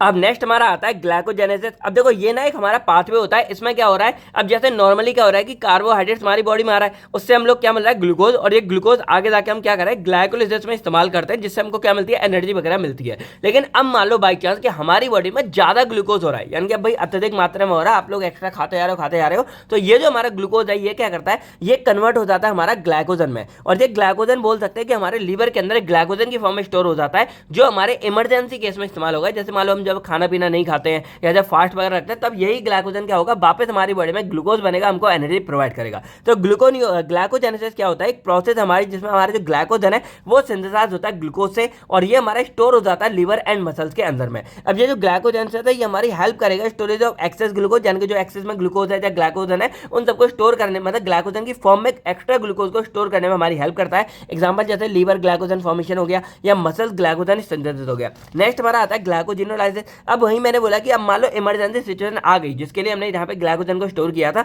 तो उस टाइम पे क्या होगा कि ये जो हमारा ग्लाइकोजन है ये टूटेगा और टूट के हमारी बॉडी में क्या करेगा, ग्लूकोज बनाएगा। और देन ग्लूकोज का क्या करेंगे, हम अपनी बॉडी के लिए एनर्जी का इस्तेमाल करेंगे। तो यहाँ पे जो प्रोसेस है जिसमें ग्लाइकोजन हमारा बन रहा है उसको हम यहाँ पे ग्लाइकोजेनेसिस बोलेंगे, यानी कि जेनेसिस मतलब फॉर्मेशन। और जिसमें ग्लाइकोजन हमारा टूट रहा है उसको हम यहाँ पे ग्लाइकोजिनोलाइसिस बोलेंगे, यानी कि यहाँ पे ग्लाइकोजन का टूटना है, यानी कि लाइसिस मतलब ब्रेकडाउन हो रहा है। तो ये मेन हमारे फंडे हो गए। अब एग्जाम्पल जैसे हमारा ग्लूकोज रिलीज होगा फास्टिंग के दौरान पे या मसल एक्टिविटी में जरूरत होती है। नेक्स्ट हमारा आता है ग्लाइकोजन स्टोरेज डिसीज। अब देखो इसमें क्या है ना, एक इनहेरिटेड मेटाबॉलिक डिसऑर्डर है, यानी कि जो हमारे मेटाबॉलिज्म में डिसऑर्डर होता है वो है। इसमें क्या हो रहा है कि एक एंजाइम हमारा होता है जो ग्लाइकोजन को क्या करेगा, दोबारा से ग्लाइकोजेनेसिस यानी कि ग्लूकोज में बनाएगा। तो अगर उनमें से कोई एंजाइम की कमी हो जाती है, अब देखो बहुत सारे होते हैं तो कोई स्पेसिफिक नाम नहीं लिखा, तो जो एंजाइम की हमारी अगर डेफिशिएंसी हो जाती है उस केस में क्या होगा कि ग्लाइकोजन हमारा दोबारा से ग्लूकोज में कन्वर्ट नहीं हो पाएगा, और उस केस में जो हमारा ग्लाइकोजन है उसका एक्यूमुलेशन होने लगेगा अब नॉर्मल तरीके से, और डिफेक्टिव यानी कि मान सकते हैं कि भाई कमी है तो डिफेक्टिव ब्रेकडाउन होगा हमारा ग्लाइकोजन का। और उसी कंडीशन को हम यहाँ पे ग्लाइकोजन स्टोरेज डिसीज बोलेंगे, यानी कि जो ग्लाइकोजन हमारे स्टोर था उसमें कोई ना कोई दिक्कत होने लग गई। एग्जांपल जैसे हमारा वॉन गिरके डिसीज हो गया या हमारा पंपे डिसीज होता। नेक्स्ट आता हमारा ग्लूकोनियोजेनेसिस के बारे में। तो ये ना प्रोसेस है जिसमें जो हमारा ग्लूकोज है, अब नॉर्मल हम क्या देख रहे थे कि जो हमारा पूरा का पूरा ग्लूकोज है ये आगे जाके हमारा पायरुवेट में कन्वर्ट होता है। देखो ये सारे के सारे हमारे इंपॉर्टेंट है, तो इनको लॉन्ग में एक बार देख लेना। जैसे हमारा ग्लाइकोलिसिस हो गया, एसिटिक एथाइल हो गया, एचएमपी शंट हो गया, ये सब देख लेना। तो जो हमारा ग्लूकोज है वो एंड में क्या होता है, पायरुवेट में कन्वर्ट होता है। अब मान लो कोई रीजन से मान लो हमारी बॉडी में ग्लूकोज की कमी है, तो ये जो हमारा पायरुवेट है ये क्या करेगा, ये फर्दर हमारी बॉडी में क्या करेगा, ग्लूकोज बनाना शुरू करेगा। और जब ये हमारा ग्लूकोज बन जाएगा देन हम क्या करेंगे, इसका इस्तेमाल करेंगे अपनी बॉडी में एनर्जी के लिए। तो यहाँ पे जो ग्लूकोनियोजेनेसिस का मतलब क्या है, ग्लूकोज नया, ग्लूको मतलब ग्लूकोज, न्यू मतलब न्यू, जेनेसिस मतलब फॉर्मेशन, यानी कि ये हमारी ग्लूकोज के सिंथेसिस की एक प्रोसेस होती है जिसमें जो नॉन कार्बोहाइड्रेट सोर्स है, जैसे हमारा अमीनो एसिड हो गया, लैक्टेट हो गया, ग्लिसरॉल हो गया, इनसे हमारी बॉडी में क्या होगा, ग्लूकोज बनना शुरू हो जाता है। अब ये मेनली जो हमारा लीवर होता है, किडनी होता है, इनमें बनेगा ड्यूरिंग फास्टिंग कंडीशन। अब ये जो पाथवे है ये मेनली मेंटेन करता है हमारे ब्लड ग्लूकोज लेवल को, यानी कि मान लो हमारी बॉडी में ग्लूकोज की कमी हो रही है, कार्बोहाइड्रेट सप्लाई लो है, तब क्या करेंगे हम, जो ये है यानी कि नॉन कार्बोहाइड्रेट सोर्स है, क्योंकि कार्बोहाइड्रेट से बनता है, तो नॉन कार्बोहाइड्रेट सोर्स है वो क्या करेंगे, वो कन्वर्ट हो जाते हैं हमारे कार्बोहाइड्रेट यानी कि ग्लूकोज में, और देन हम जो उसका इस्तेमाल करेंगे। तो ये भी तो पूरा फंडा हमारा फास्टिंग में और स्टारवेशन वाली कंडीशन में इस्तेमाल किया जाता है। अब नेक्स्ट हमारा आता है hormonal regulation of blood glucose level, और इसके अलावा हमारे डायबिटीज मेलाइटिस के बारे में बात करनी है। अब देखो यहाँ पे ना पूरा देसी फंडा समझते हैं। नॉर्मली हम कोई भी खाना पीना खा रहे हैं वो कार्बोहाइड्रेट कार्बोहाइड्रेट्स में आ रहा है, कार्बोहाइड्रेट्स के बाद वो ग्लूकोज की फॉर्म में क्या हो रहा है हमारे ब्लड में एब्जॉर्ब होता है। अब देखो केवल ब्लड में पहुंचना हमारा मकसद नहीं होता, मकसद भाई नहीं भूलना है भाई। तो जो ग्लूकोज है उसका मकसद केवल ये नहीं होता कि वो ब्लड में पहुंच जाए, उसका मेन मकसद होता है कि वो हमारे सेल्स के पास पहुंचे, क्योंकि जब वो सेल्स के पास पहुंचेगा देन जो हमारे सेल्स है वो क्या करेंगे, उसका इस्तेमाल करेंगे एटीपी एनर्जी बनाने के लिए। तो जो सेल्स है इनके पास जब ग्लूकोज हमारा अंदर जाता है सेल के अंदर, उसको बोलते हैं अपटेक ऑफ ग्लूकोज। क्या बोलते हैं? Uptake of glucose. और इसमें मेन रोल प्ले करता है हमारा कौन? इंसुलिन। तो इंसुलिन एक्चुअल में हमारा वो हार्मोन है जो क्या करेगा, यहाँ पे ग्लूकोज को जो है उसको अपटेक करेगा सेल्स के अंदर में, यानी कि अपटेक ऑफ ग्लूकोज करेगा। तो ये मेन फंडा हो गया। अब यहाँ पे ब्लड ग्लूकोज लेवल क्या है, तो ये हमारा वो एक तरह ब्लड ग्लूकोज लेवल है, उसको रेगुलेट करते हैं हमारे हार्मोन, जिसमें सबसे इंपोर्टेंट हमारा होता है इंसुलिन, उसके बाद हमारा आता है ग्लूकागॉन, फिर हमारा आता है एड्रेनलिन, फिर आता है कॉर्टिसोल। अब देखो इंसुलिन का मेनली काम क्या होता है, तो मैंने क्या बोला कि ये इंसुलिन क्या करेगा, इनकी एब्जॉर्प्शन में हेल्प करेगा। तो ये क्या करेगा, एक तरह से लोअर करता है, यानी कि ग्लूकोज के लेवल को कम करेगा हमारे ब्लड के अंदर में। तो insulin lower blood glucose by increasing Uptake and storage of glucose, while glucagon जो हमारा ग्लूकागॉन है वो क्या करता है, वो ग्लूकोज के लेवल को बढ़ाएगा। कैसे बढ़ाएगा, तो जो अभी हमने देखा था कि जो हमारा यहाँ पे ग्लूकोज है, यानी कि जो ग्लूकोज है वो एक्स्ट्रा वाला हमारा क्या होता है, ग्लाइकोजन की फॉर्म में स्टोर हो जाता है हमारे लीवर के अंदर में। ठीक है, स्टोर हो गया। अब जब हमारी बॉडी में कमी होती है ग्लूकोज की, मान लो ब्लड के अंदर कमी है, तो यही जो हमारा ग्लूकागॉन हार्मोन है ये क्या करेगा, ये जो हमारे लीवर के अंदर में स्टोर ग्लूकोज था यानी कि ग्लाइकोजन की फॉर्म में, उस ग्लाइकोजन के दोबारा से ग्लूकोज में कन्वर्ट करके हमारे ब्लड में लेके आता है। तो इस तरह हमारा ग्लाइकोजन, तो इस तरह ये दोनों हार्मोन हमारे काम करेंगे, यानी कि इंसुलिन हमारे ब्लड के अंदर से ग्लूकोज को कम करेगा और ग्लूकागॉन हमारे क्या करेगा, ब्लड के अंदर के ग्लूकोज के लेवल को बढ़ाएगा। और एक्चुअल में जो डायबिटीज मेलाइटस है, यानी कि जो शुगर हमारी हो जाती है, डायबिटीज होती है, वो एक्चुअल में हमारी मेटाबॉलिक कंडीशन है, जिसमें क्या हो रहा है कि ये जो ग्लूकोज का लेवल है ये हमारे ब्लड के अंदर में बढ़ जाता है। और जब ब्लड के अंदर बढ़ जाएगा, इसका मतलब देखो ये मेन दिक्कत नहीं है कि ब्लड के अंदर बढ़ गया, दिक्कत मेन ये है कि ब्लड के अंदर बढ़ जाता है, लेकिन वो क्या होगा, यहाँ पे क्यों बढ़ा, क्योंकि वो आगे हमारा सेल्स के पास नहीं जा रहा, और जब सेल्स के पास नहीं जा रहा तो ग्लूकोज का इस्तेमाल नहीं होगा। यही रीजन है कि डायबिटीज में देखो आपके पास शुगर भरपूर है, लेकिन फिर भी आप सेल्स के पास नहीं जा रहा, तो आपको भूख भी लग रही है, प्यास भी लग रही है, आप लोग कमजोर भी हो रहे हो, एटीपी भी नहीं हो रही, तो एनर्जी वगैरह सब डाउन होती है, इसीलिए ये बहुत ज्यादा डेंजर कंडीशन हो जाती है। तो यही क्या है कि ये डायबिटीज मेटाबॉलिक डिसऑर्डर है, जिसमें क्या हो रहा है कि जो ब्लड ग्लूकोज लेवल है वो हमारा हाई हो जाता है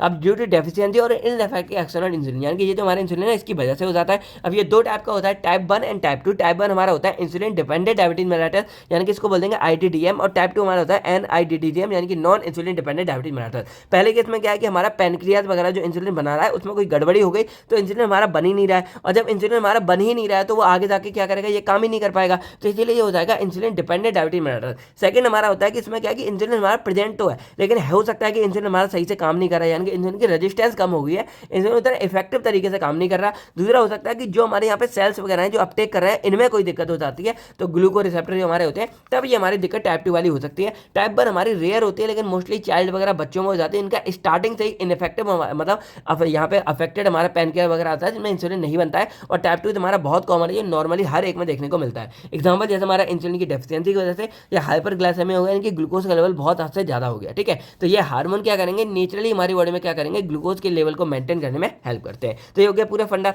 नेक्स्ट हमारा आता है यहाँ पे इलेक्ट्रॉन ट्रांसपोर्ट चेन के बारे में, और हमें जो है इसके सिग्निफिकेंस भी यहाँ पे बतानी है। अब देखो जो हमारी इलेक्ट्रॉन ट्रांसपोर्ट चेन है ना, ये बोल सकते हैं कि एक पूरी पूरी सीरीज होती है। अब इसका स्ट्रक्चर वगैरह एक बार मैं आपको दिखा देता हूँ। अब नॉर्मल एक बार आप ये देखिए, देखो वैसे तो मैंने आपको डिटेल में बहुत अच्छे अच्छे डायग्राम बना के सब कुछ समझा रखा है, पर यहाँ समझ सकते हैं कि मान लो ये हमारे ना कॉम्प्लेक्स होते हैं 4। अब ये 1 है, एक यहाँ पे होता है, सेकंड, फिर थर्ड होता है, फिर 4 होता है, और इधर जो हमारा प्रेजेंट होता है यहाँ पे हमारा प्रेजेंट होता है एटीपी सिंथेस। अब यहाँ चलता क्या है, तो ये जो हमारा एटीपी का मेनली काम क्या होता है, जैसे हमारी जो ग्लाइकोलाइसिस होती है, जो हमारी सिट्रिक एसिड है उसमें हमें एनएडीएच और एफएडीएच मिलते हैं। तो एनएडीएच क्या करेगा कि यहाँ से पूरा ट्रांसफर होगा, और जब ट्रांसफर होता है तो यहाँ से 2 इलेक्ट्रॉन हमारे आगे भेजेगा, और जब ये इलेक्ट्रॉन हमारे आगे जाता है तो यहाँ से एक हाइड्रोजन हमारा जो है ऊपर चला जाएगा, कि यहाँ चला जाएगा, फिर ये हमारा इसमें जाएगा, तो इसमें कुछ नहीं होगा, लेकिन यहाँ जाएगा तो फिर हाइड्रोजन जाएगा, यहाँ जाएगा तो फिर हाइड्रोजन जाएगा, और इस तरह क्या हो रहा है कि हमारे हाइड्रोजन जो नीचे ज्यादा होते हैं वो हमारे हाइड्रोजन ऊपर ज्यादा पहुंच जाते हैं, और हमारा एनएडी जो है इसके 2 इलेक्ट्रॉन हमारे इस तरह यहाँ पूरा ट्रांसफर होकर यहाँ पे आ जाते हैं, और जब यहाँ आएंगे तो हमारे यहाँ पे जो है ऑक्सीजन पूरा पूरा फॉर्म हो जाता है। उसी तरह फिर हमारे यहाँ पे होता है कि जब यहाँ ऑक्सीजन फॉर्म होता है तो ये हमारा पूरा ऑक्सीजन हाइड्रोजन ऑक्सीजन बन गया, और इधर जो हमारे हाइड्रोजन गए वो यहाँ आते हैं। अब ऊपर हमारा पॉजिटिव हो गया, नीचे कम है, तो अब क्या होगा कि ऊपर के जो हाइड्रोजन है हमारे नीचे आएंगे, और जब ऊपर के नीचे आएंगे तो उसी टाइम पे क्या कर लेता है कि ये जो एटीपी सिंथेस एंजाइम है, ये यहाँ पे जो एडीपी वगैरह होते हैं, जैसे मान लो डाइफॉस्फेट है, इसमें एक फॉस्फेट ग्रुप को ऐड कर देगा इसी हाइड्रोजन प्रोटॉन ग्रेडियंट की मदद से, और यहाँ पे हमारा एटीपी बनके तैयार हो जाएगा। तो जो हमारा एनएडीएच है ये काम 2.5 बार करता है, एफएडीएच है ये काम यहाँ से देखो, यहाँ पे क्या है, एक हमारा ये कॉम्प्लेक्स कम हो गया, ये डायरेक्टली सेकंड से थर्ड फोर्थ में जाएगा, तो यहाँ पे क्या है कि हमारे 2 यहाँ हाइड्रोजन कम हो जाएंगे, तो ये काम करेगा यहाँ पे कितनी बार, ये काम यहाँ पे करता है सिर्फ 1.5 बार। तो इसीलिए जो एनएडीएच है वो एक्चुअल में हमारे 2.5 एटीपी बनाता है, जिसको हम 3 में काउंट कर लेते हैं, और जो एफएडीएच है वो हमारा 1.5 एटीपी बनाता है, जिसको हम यहाँ पे 2 में काउंट कर देते हैं। तो इस तरह पूरा का पूरा ईटीसी चेन यहाँ पे अपना काम करती है, और इसको एक बार डिटेल वाले में देख लेना क्योंकि ये बहुत बार आता है। और ये जो फंडा ये पूरा हमारा एटीपी वाला हो जाएगा, यानी कि इलेक्ट्रॉन ट्रांसपोर्ट चेन। और ये वाला जो दिख रहा होगा इसको हम यहाँ पे इलेक्ट्रॉन यानी कि ऑक्सीडेटिव फॉस्फोराइलेशन बोलेंगे, जो एक्चुअल हमारी एटीपी बनाती है इसी पूरे की मदद से। और जब इसको अलग कर देते हैं तो ये हमारा एटीपी अलग हो जाएगा, और अगर ये ऐसा होगा तो केवल यहाँ पे हीट निकलती है, हमारी एटीपी एनर्जी यहाँ पे नहीं बनती है। तो आई होप आपको यहाँ पे ईटीसी का फंडा पूरा क्लियर होगा। तो क्या बोल सकते हैं, it is a series of electron carrier present in inner mitochondrial matrix. अभी हमारा ना जैसे ये मान लो मैट्रिक्स पूरा हमारा माइटोकॉन्ड्रिया हो गया, और ये अंदर की पूरी लेयर है। तो इस वाले में जो इनर मैट्रिक्स होते हैं ना, यहाँ पे हमारे ये पूरी ईटीसी चेन प्रेजेंट होती है, और यही मेन अपना पूरा काम करती है एनर्जी बनाने का। तो इनका मेनली काम क्या होता है कि जो इलेक्ट्रॉन हमारे होते हैं उसको एनएडीएच और एफडीएच से ट्रांसफर करके, जो मैंने बोला, और जब ट्रांसफर होता है तो उसी एटीपी जो एनर्जी ट्रांसफर होता है उसी इलेक्ट्रॉन की वजह से हमारा एटीपी सिंथेसिस यानी कि एटीपी के यहाँ पे हमारा फॉर्मेशन होता है। और इसमें टोटल 4 कॉम्प्लेक्स होते हैं, और ये चारों कॉम्प्लेक्स हमारे सीक्वेंस मैनर में यानी कि देखो इस तरह पूरा चलता रहता है। लेकिन जो पांचवा हमारा होता है उसको हम एटीपी सिंथेसिस बोलते हैं, वो मेन होता है। और वहां पे क्या होता है, प्रोटॉन का हमारा पूरा ग्रेडियंट डेवलप हो जाता है। वो क्या करेगा, आगे जाकर हमारे प्रोटॉन ग्रेडियंट की मदद से हमारे प्रोटॉन इधर शिफ्ट होते हैं, और उसी शिफ्टिंग के दौरान क्या होगा, हमारा जो एटीपी है वो यहाँ पे फॉस्फेट जुड़ के एटीपी हमारा बन जाता है। और इधर हमारा जो ऑक्सीजन है वो फाइनल इलेक्ट्रॉन एक्सेप्टर की तरह काम करेगा, और वो हमारा पानी यहाँ पे बनाता है। अब सिग्निफिकेंस देखा जाए तो ये मेनली जो लार्ज अमाउंट ऑफ एटीपी है वो हमारा इसी ईटीसी चेन से बनेगा थ्रू ऑक्सीडेटिव फॉस्फोराइलेशन। जो मैंने बोला कि आखिरी वाला स्टेप बहुत जरूरी है, तो इससे हमारा ये पूरा फॉर्म होता है। नेक्स्ट हमारे यहाँ पे आता है मैकेनिज्म इंपॉर्टेंट ऑक्सीडेटिव फॉस्फोराइलेशन के बारे में। तो मैंने क्या बोला कि ये हमारे एक्चुअल में प्रोसेस है जिसमें हमारा एटीपी सिंथेसिस होगा couple with the transfer of electron through etc. यानी कि जो हमारा ईटीसी है वो जो आखिरी वाला एटीपी सिंथेसिस जब मिल जाता है तो ये पूरा फंडा हमारा ऑक्सीडेटिव फॉस्फोराइलेशन कहलाएगा। और इसमें जो ये वाला फंडा एटीसी है सिंथेसिस वाला, ये मेनली एटीपी बनाएगा विद द हेल्प ऑफ पूरी इलेक्ट्रॉन ट्रांसपोर्ट चेन। अब इसके मेनली हेल्प क्या होते हैं, तो ये जो मेजर अमाउंट ऑफ एटीपी है वो हमारे इसी की मदद से बनेगा सेलुलर एक्टिविटीज के लिए, यानी कि जो हमारे सेल्स वगैरह के अंदर बनता है। जैसे हमारा एग्जांपल एनर्जी मेटाबॉलिज्म हो गया या एरोबिक, यानी कि यहाँ पे ऑक्सीजन की रिक्वायरमेंट होती है माइटोकॉन्ड्रिया के अंदर में, इसीलिए ये पूरा एरोबिक रेस्पिरेशन हमारा कहलाता है। और जो भी सेल्स के बाद में माइटोकॉन्ड्रिया प्रेजेंट है वो सब इसी से यानी कि इसी ईटीसी के द्वारा हमें चैन वगैरह मिलती है। अब यहाँ पे हमारा एक और फंडा आता है सबस्ट्रेट लेवल फॉस्फोराइलेशन, जो यहाँ पे पूछा गया था। तो ये मेनली क्या है कि यहाँ पे क्या है, एटीपी हमारी डायरेक्ट सिंथेसाइज हो रही है। हाई एनर्जी जो इंटरमीडिएट होते हैं उनसे डायरेक्टली हमारी एटीपी सिंथेसाइज हो रही है। जैसे मैंने ग्लाइकोलिसिस, अब देखो मैंने क्या बोला कि जो हमारा ग्लाइकोलिसिस है उसमें कुछ जगह पे हमारा डायरेक्टली एटीपी भी मिल रहा था। जैसे मैंने एक एग्जांपल आपको बताया था कि ये मान लो हमारा फॉस्फोनोल पायरुवेट है, वहां से हमारा डायरेक्टली पायरुवेट बन रहा है, ठीक है। और कुछ से हमको क्या मिल रहा था, एनएडीएच मिल रहा था। और जो हमारे एनएडीएच एफडीएच बनते हैं ना, वो आगे जाके हमारे इलेक्ट्रॉन ट्रांसपोर्ट चेन में जाएंगे। लेकिन यहाँ पे हमारे डायरेक्टली हमको ये एटीपी वगैरह मिल जाती है, उसी को हम यहाँ पे क्या बोलेंगे, सबस्ट्रेट लेवल फॉस्फोराइलेशन बोलेंगे। यानी कि यहाँ पे क्या हो रहा है कि एटीपी हमको डायरेक्टली जो मेटाबॉलिक रिएक्शन है, जो केमिकल रिएक्शन हो रही है, उससे हमें देखने को मिल जाती है। तो ये जो हमारी फॉस्फोराइलेशन है मेनली हमारी ग्लाइकोलिसिस और टी साइकिल में होती है। जैसे एग्जांपल यहाँ पे लिख सकते हो कि हमारे जो पीपी आप यहाँ पे नोट कर देते हैं कि जो हमारा फॉस्फोनोल पायरुवेट है, इससे हमको जाके पायरुवेट जब बन रहा होता है तो उस टाइम पे हमको क्या हो रही है, 2 एटीपी मिलती है। तो ये एग्जांपल हमारा किसका है, सबस्ट्रेट लेवल फॉस्फोराइलेशन का हो जाता है एग्जांपल। अब नेक्स्ट हमारा इसकी इंपोर्टेंस क्या है, तो इसमें क्या रैपिड एटीपी मिल रही है। अब देखो यहाँ पे क्या है, पहले हमें एनएडीएच मिलेगा, एफडीएच मिलेगा, तो आगे जाके ये पूरा घूम के हमको एटीपी मिलेगी। लेकिन यहाँ पे क्या रैपिड एटीपी यानी कि डायरेक्टली हमको एटीपी मिल रही है, और ये हमें एनारोबिक कंडीशन में भी प्राप्त हो जाती है, यानी कि जब ऑक्सीजन वगैरह ना हो। क्योंकि वहाँ पे क्या होगा हमारे ये, क्योंकि जो ग्लाइकोलिसिस है ये हमारा किस में चल रहा है, साइटोप्लाज्म में चल रहा है। तो जो एनारोबिक है वहाँ पे भी हमारी ग्लाइकोलिसिस प्रेजेंट हो जाती है। तो ये it provide even energy even in absence of, जो मैंने बोला कि ऑक्सीजन के एब्सेंस में भी जो है ये एनर्जी प्रोवाइड कर सकते हैं, और सेलुलर मेटाबॉलिज्म के लिए बहुत सपोर्ट प्रोवाइड करते हैं। एग्जांपल जैसे हमारी मसल एक्टिविटी होगी, जब हमारी एनारोबिक ग्लाइकोलिसिस हो गई, यानी कि ग्लाइकोलिसिस एक हमारा एनारोबिक भी होता है जहाँ पे ऑक्सीजन के बिना भी हमारे जो है एटीपी वगैरह फॉर्म हो जाती हैं। अब नेक्स्ट हमारा आता है यहाँ पे इनहिबिटर्स एंड अनकपलर्स के बारे में। देखो इनहिबिटर्स हमारे एक्चुअल में क्या है कि इलेक्ट्रॉन ट्रांसपोर्ट चेन के वो सबस्टेंस है जो क्या करेंगे, इलेक्ट्रॉन के ट्रांसपोर्ट को रोक देंगे। यानी कि जैसे मैंने आपको पूरा ये दिखाया था कि ऐसे पूरा बना हुआ है, तो देखिए ब्लॉकेज में कहीं ना कहीं ये लग जाएंगे, यानी कि हमारे या तो कोएंजाइम पे लग जाएंगे या किसी कॉम्प्लेक्स में लग जाएंगे, और जो ट्रांसपोर्ट है इलेक्ट्रॉन को उनको रोक देंगे। और अगर एक बार वो ट्रांसपोर्ट रोक गया तो ये क्या करेंगे, ओवरऑल हमारे जो इलेक्ट्रॉन ट्रांसपोर्ट चेन पूरी चल रही थी उसको रोक देंगे। इससे क्या होगा, एटीपी वगैरह हमारे फॉर्म नहीं हो पाएंगे। तो ये क्या करेंगे, ओवरऑल हमारे एटीपी प्रोडक्शन को डिक्रीज कर देंगे और सेलुलर रेस्पिरेशन को इंटरफेयर कर देंगे। एग्जांपल जैसे हमारा रोटिनॉल हो गया तो ये कॉम्प्लेक्स 1 पे जाके रोकेगा, फिर हमारा साइनाइड हो गया ये कॉम्प्लेक्स 4 को रोकेगा। अगर आपने देखा होगा साइनाइड पॉइजनिंग के बारे में सुना होगा, तो इसमें क्या होता है, साइनाइड जब बॉडी में आ जाता है तो ये हर एक सेल्स के अंदर माइटोकॉन्ड्रिया के अंदर जाकर क्या करेगा, इसी कॉम्प्लेक्स 4 को रोक देता है। इससे क्या होता है, एटीपी बनना बंद हो जाती है। और यही रीजन है कि इंस्टेंटली, क्योंकि बिना एटीपी के बिना ऑक्सीजन के क्या होता है, ऑक्सीजन भी हमारी एब्जॉर्ब नहीं होगी, तो यही रीजन है इंस्टेंटली डेथ हो जाती है बंदे की। यही एक बहुत इंपॉर्टेंट रोल हो गया। यानी कि आप यहाँ पे ये समझ रहे होगे कि ईटीसी और ये सब हमारे बॉडी के लिए कितना ज्यादा इंपॉर्टेंट होता है। देन देन अनकपलर्स क्या करते हैं,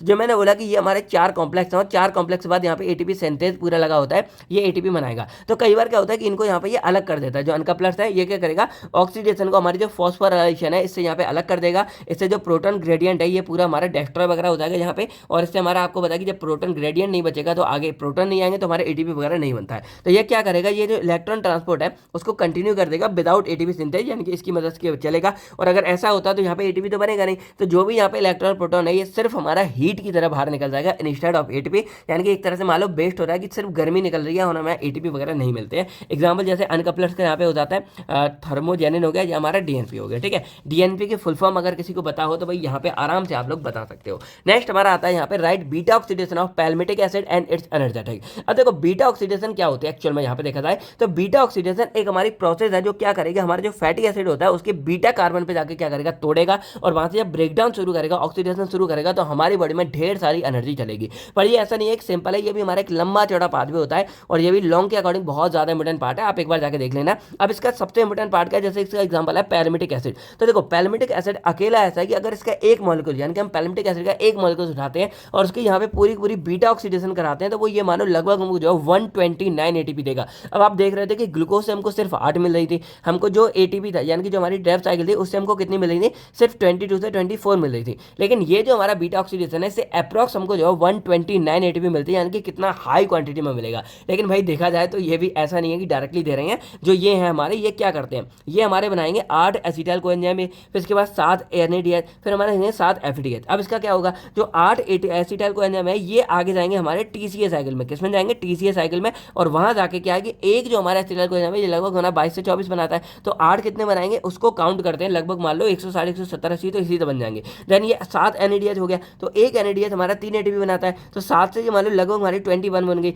फिर 7 एफडीएच है तो एक हमारा 2 बनाता है तो इससे लगभग 14 हो गई। तो इस तरह जब टोटल हमारी सारा काउंट किया जाता है तब जाके हमारा जो है 129 एटीपी बनता है। यानी कि देखो ऐसा है कि डायरेक्टली जो हमारा बीटा ऑक्सीडेशन है ये ऐसा नहीं कि डायरेक्ट एटीपी करेगा, थोड़ी बहुत कहीं पे डायरेक्टली एटीपी वगैरह कर सकता है, लेकिन मोस्टली क्या करता है कि ये 8 एसिटाइल कोएंजाइम ए, 7 एनएडीएच और 7 एफडीएच बनाते हैं, जो आगे जाके क्या करेंगे अपने डिफरेंट, जैसे ये दोनों हमारे चले जाएंगे ईटीसी के अंदर में और ये चला जाएगा हमारे टीसीए के अंदर में, और जब ये जाएगा तो ये और ज्यादा हमारे एनएडीएच बनाएगा, वो भी आगे जाके हमारे ईटीसी के पास जाएगा, इलेक्ट्रॉन ट्रांसपोर्ट चेन के पास में आएगा, और तब जाके हमको जो है इतने एटीपी मिलते हैं। इसीलिए मैंने क्या बोला, इलेक्ट्रॉन ट्रांसपोर्ट चेन ये मानो भाई बहुत ज्यादा इंपोर्टेंट है, मोस्ट इंपोर्टेंट टॉपिक है, और इसीलिए एग्जाम में बहुत आता है, क्योंकि आपकी बॉडी में जितनी भी मोस्ट ऑफ द एनर्जी है वो उसी के थ्रू आपकी बॉडी में बन रही है। तो क्या बोल सकते हैं कि बीटा ऑक्सीडेशन मेटाबॉलिक प्रोसेस है जिसमें जो आपका फैटी एसिड है वो ब्रोकन डाउन यानी कि टूट जाता है आपका एसिटाइल कोएंजाइम की यूनिट में, और साथ में आपकी एटीपी यहाँ पे एनर्जी रिलीज होती है। उसके बाद ये मेनली आपका जो है माइटोकॉन्ड्रिया के अंदर होगा, लीवर के अंदर होगा और मसल सेल के अंदर में होता है। जैसे एग्जांपल आपका beta oxidation of palmitic acid हो गया। अब बात करते हैं यहाँ पे कीटोन बॉडीज के बारे में। तो कीटोन बॉडीज एक्चुअल में क्या है कि जैसे मान लो ये हमारे क्या फैटी एसिड है। अब देखो नॉर्मली क्या होता है, जब हम बहुत ज्यादा मतलब फैट वगैरह ही लेते हैं तो फैट हमारी बॉडी में स्टोर हो जाते हैं, ठीक है। अब मान लो हमारी बॉडी में क्या हो रहा है कि कार्बोहाइड्रेट्स वगैरह की कमी हो रही है, तो हमारी बॉडी में कार्बोहाइड्रेट यानी कि ग्लाइकोलिसिस और हमारी बॉडी में सिट्रिक एसिड साइकिल कम चल रही है। तो उस टाइम पे क्या होता है, ये फैटी एसिड हमारा टूटेगा, और जब फैटी एसिड टूटेगा तो टूटते टूटते क्या होता है, फैटी एसिड हमारी बॉडी में एनर्जी वगैरह जनरेट करेगा, जो मैंने यहाँ पे ऊपर बता दिया। अब यहाँ पे क्या होता है कि मान लो हमारी बॉडी में एनर्जी की पर्याप्त मात्रा कंप्लीट हो गई, यानी कि अब हमारी बॉडी को जो है एनर्जी की जरूरत नहीं है, लेकिन कार्बोहाइड्रेट भी नहीं है। तो यहाँ पे फैटी एसिड क्या करेगा कि ये लगातार टूट रहा है, तो ये टूटेगा तो एनर्जी की जगह कहाँ पे कन्वर्ट हो जाता है, हमारे कीटोन बॉडीज में कन्वर्ट हो जाता है। यानी कि कीटोन बॉडी देखा जाए तो एक्चुअल में एक तरह से बोल सकते हैं बाई प्रोडक्ट है हमारे फैटी एसिड की बीटा ऑक्सीडेशन का, जिसमें हमारी जो कीटोन बॉडीज हैं वो स्टोर हो जाती हैं, और ये क्या करेंगे अब कीटोन बॉडीज ये भी आगे जाके जब इमरजेंसी कंडीशन होगी तब हमारी बॉडी में क्या करेंगे, एनर्जी प्रोड्यूस करेंगे। यानी कि ये मान लो कि जब हमारी बॉडी में कार्बोहाइड्रेट नहीं बचेगा तो फैटी एसिड चलेगा, और फैटी एसिड एक्स्ट्रा चलता है तो कीटोन बॉडीज बनती है, और जब हमारी बॉडी में फैटी एसिड की भी कमी हो जाएगी तब जाके हमारी बॉडी में जो कीटोन बॉडीज है वो क्या करेंगे, एनर्जी प्रोवाइड करेंगे। यानी कि आप ये समझ रहे हो कि भगवान ने भाई क्या कुदरत ने हमको कैसे बनाया कि भाई हर एक चीज, ये मान लो कि बैकअप का भी यहाँ पे बैकअप दे रखा है। ये बोलते हैं ना कि मुझे पता था कि तूने, जैसे एक क्रिंज चला था ना कि भाई पानी क्यों नहीं पिया, क्योंकि मुझे पता था कि तूने जहर मिला दिया, तो कहता है मुझे पता था कि तुझे पता है कि इसमें जहर मिला दिया तब क्या। तो इस तरह ये मानो कि यहाँ पे पूरा का पूरा क्या हो रहा है, एक पूरा बैकअप तैयार कर रखा है ऊपर वाले ने कि आप इतना डीप में जाके भी जो आपकी बॉडी यहाँ पे सेफ रहेगी और कुछ ना कुछ ऑप्शन रहेगा। इसीलिए जो है बिना खाए पिए भी लगभग जो है 10 12 15 दिन, कोई कोई 1 महीने तक काट जाता है, बस कमजोर हो जाती है, क्योंकि तब आपके कीटोन बॉडी तक जो है बॉडी के इस्तेमाल हो जाते हैं। तो ये आपके वाटर सॉल्युबल, ये एक्जैक्टली आपके वाटर सॉल्युबल होते हैं, जैसे बाकी सब आपका वाटर इनसॉल्युबल है। तो ये वाटर सॉल्युबल कंपाउंड होते हैं जो मेरे लीवर के अंदर फॉर्म होते हैं, और ये जो फैटी एसिड की एक्सेसिव ब्रेकडाउन जब होती है ना फैटी एसिड की, तब जाके ये हमारे फॉर्म हो जाते हैं। एग्जांपल जैसे हमारा एसिटो एसिटेट हो गया, या हमारा बीटा हाइड्रोक्सी ब्यूटाराइट हो गया, या हमारा एसीटोन हो गया। अब ये सर्व करते हैं as a alternate alternate source of energy, यानी कि जब हमारी बॉडी में मान लो फास्टिंग रख रहे हैं या कार्बोहाइड्रेट की जब डेफिशिएंसी होती है तब हमारी बॉडी में कीटोन बॉडीज क्या करेंगे, एनर्जी प्रोवाइड करेंगे। अब इसके सिग्निफिकेंस क्या है, तो ये मेनली जो हमारा ब्रेन होता है, मसल्स होते हैं, जो ऐसी बॉडीज है जिनमें कम जाता है तो उनमें सोर्स ऑफ एनर्जी की तरह काम करेगा, यानी कि मेनली हमारे ब्रेन में हेल्प करेगा, मसल्स वगैरह में, और जो बाकी के टिश्यू है स्टारवेशन के दौरान उन सब में हमारी हेल्प करता है। अब नेक्स्ट हमारा आता है यहाँ पे कीटो एसिडोसिस। अब ये मान लो कि भाई बॉडी में कीटोन बॉडीज बन गई लेकिन उनका यूज ही नहीं हो रहा क्योंकि हमारी बॉडी में कार्बोहाइड्रेट फैट सब बराबर है, तो उस टाइम पे क्या होता है कि जो कीटोन बॉडीज है वो एक्सेसिव मात्रा में एक्यूमुलेट होना शुरू हो जाएंगे, और अगर ये होगी तो ये क्या होती है, हमारी कीटोन बॉडीज एक तरह से कीटोन, यानी कि हमारा क्या हो रहा है यहाँ पे एसिटिक एसिड आ रहा है, एक तरह से क्या है यहाँ पे एसिड की फॉर्म है, और एसिड है तो ये क्या करेंगे, हमारे जो ब्लड वगैरह उसके पीएच को बहुत ज्यादा डाउन करेंगे, और पीएच डाउन करेंगे तो एसिडिक एनवायरमेंट हो जाएगा, और इससे क्या होगा भाई बहुत ज्यादा दिक्कत होगी, एसिडिक हो जाएगा पीएच, ब्लड का पीएच कम हो जाएगा। तो ये मेनली हमारा कब ऑकर होता है, जो डायबिटीज मेलिटस के केस में उसमें अनकंट्रोल मात्रा में ये बनेगा। इसके अलावा स्टारवेशन, क्योंकि देखो डायबिटीज में क्या हो रहा है कि जो ग्लूकोज है वो हमारा सेल्स के पास नहीं जा रहा, और जब सेल्स के पास नहीं जा रहा तो उस टाइम पे क्या है, सेल्स के पास की कमी है, और जब कमी है तो जो हमारे फैटी एसिड है वो यहाँ पे बनेगा, और जब फैटी एसिड हमारा बनेगा तो सॉरी फैटी एसिड यहाँ पे यूटिलाइज होगा, यानी कि बीटा ऑक्सीडेशन होगी, और जब फैटी एसिड क्या करेगा आगे जाके यूज करता है, सारा कुछ बनाएगा, तो इस टाइम पे आपको बताया कि अब यहाँ पे क्या होगा, हमारे कीटोन बॉडीज भी बनेंगी जब यूज हो जाएगा, और कीटोन बॉडीज बनेंगी तो वो यहाँ पे एक्यूमुलेट होंगी हमारी इस कंडीशन में। लेकिन फिर भी जो है आप बोलोगे सर डायबिटीज में ठीक है, अगर हमारा कार्बोहाइड्रेट नहीं ऑब्जर्व हुआ तो बाकी सब तो चल रहे हैं,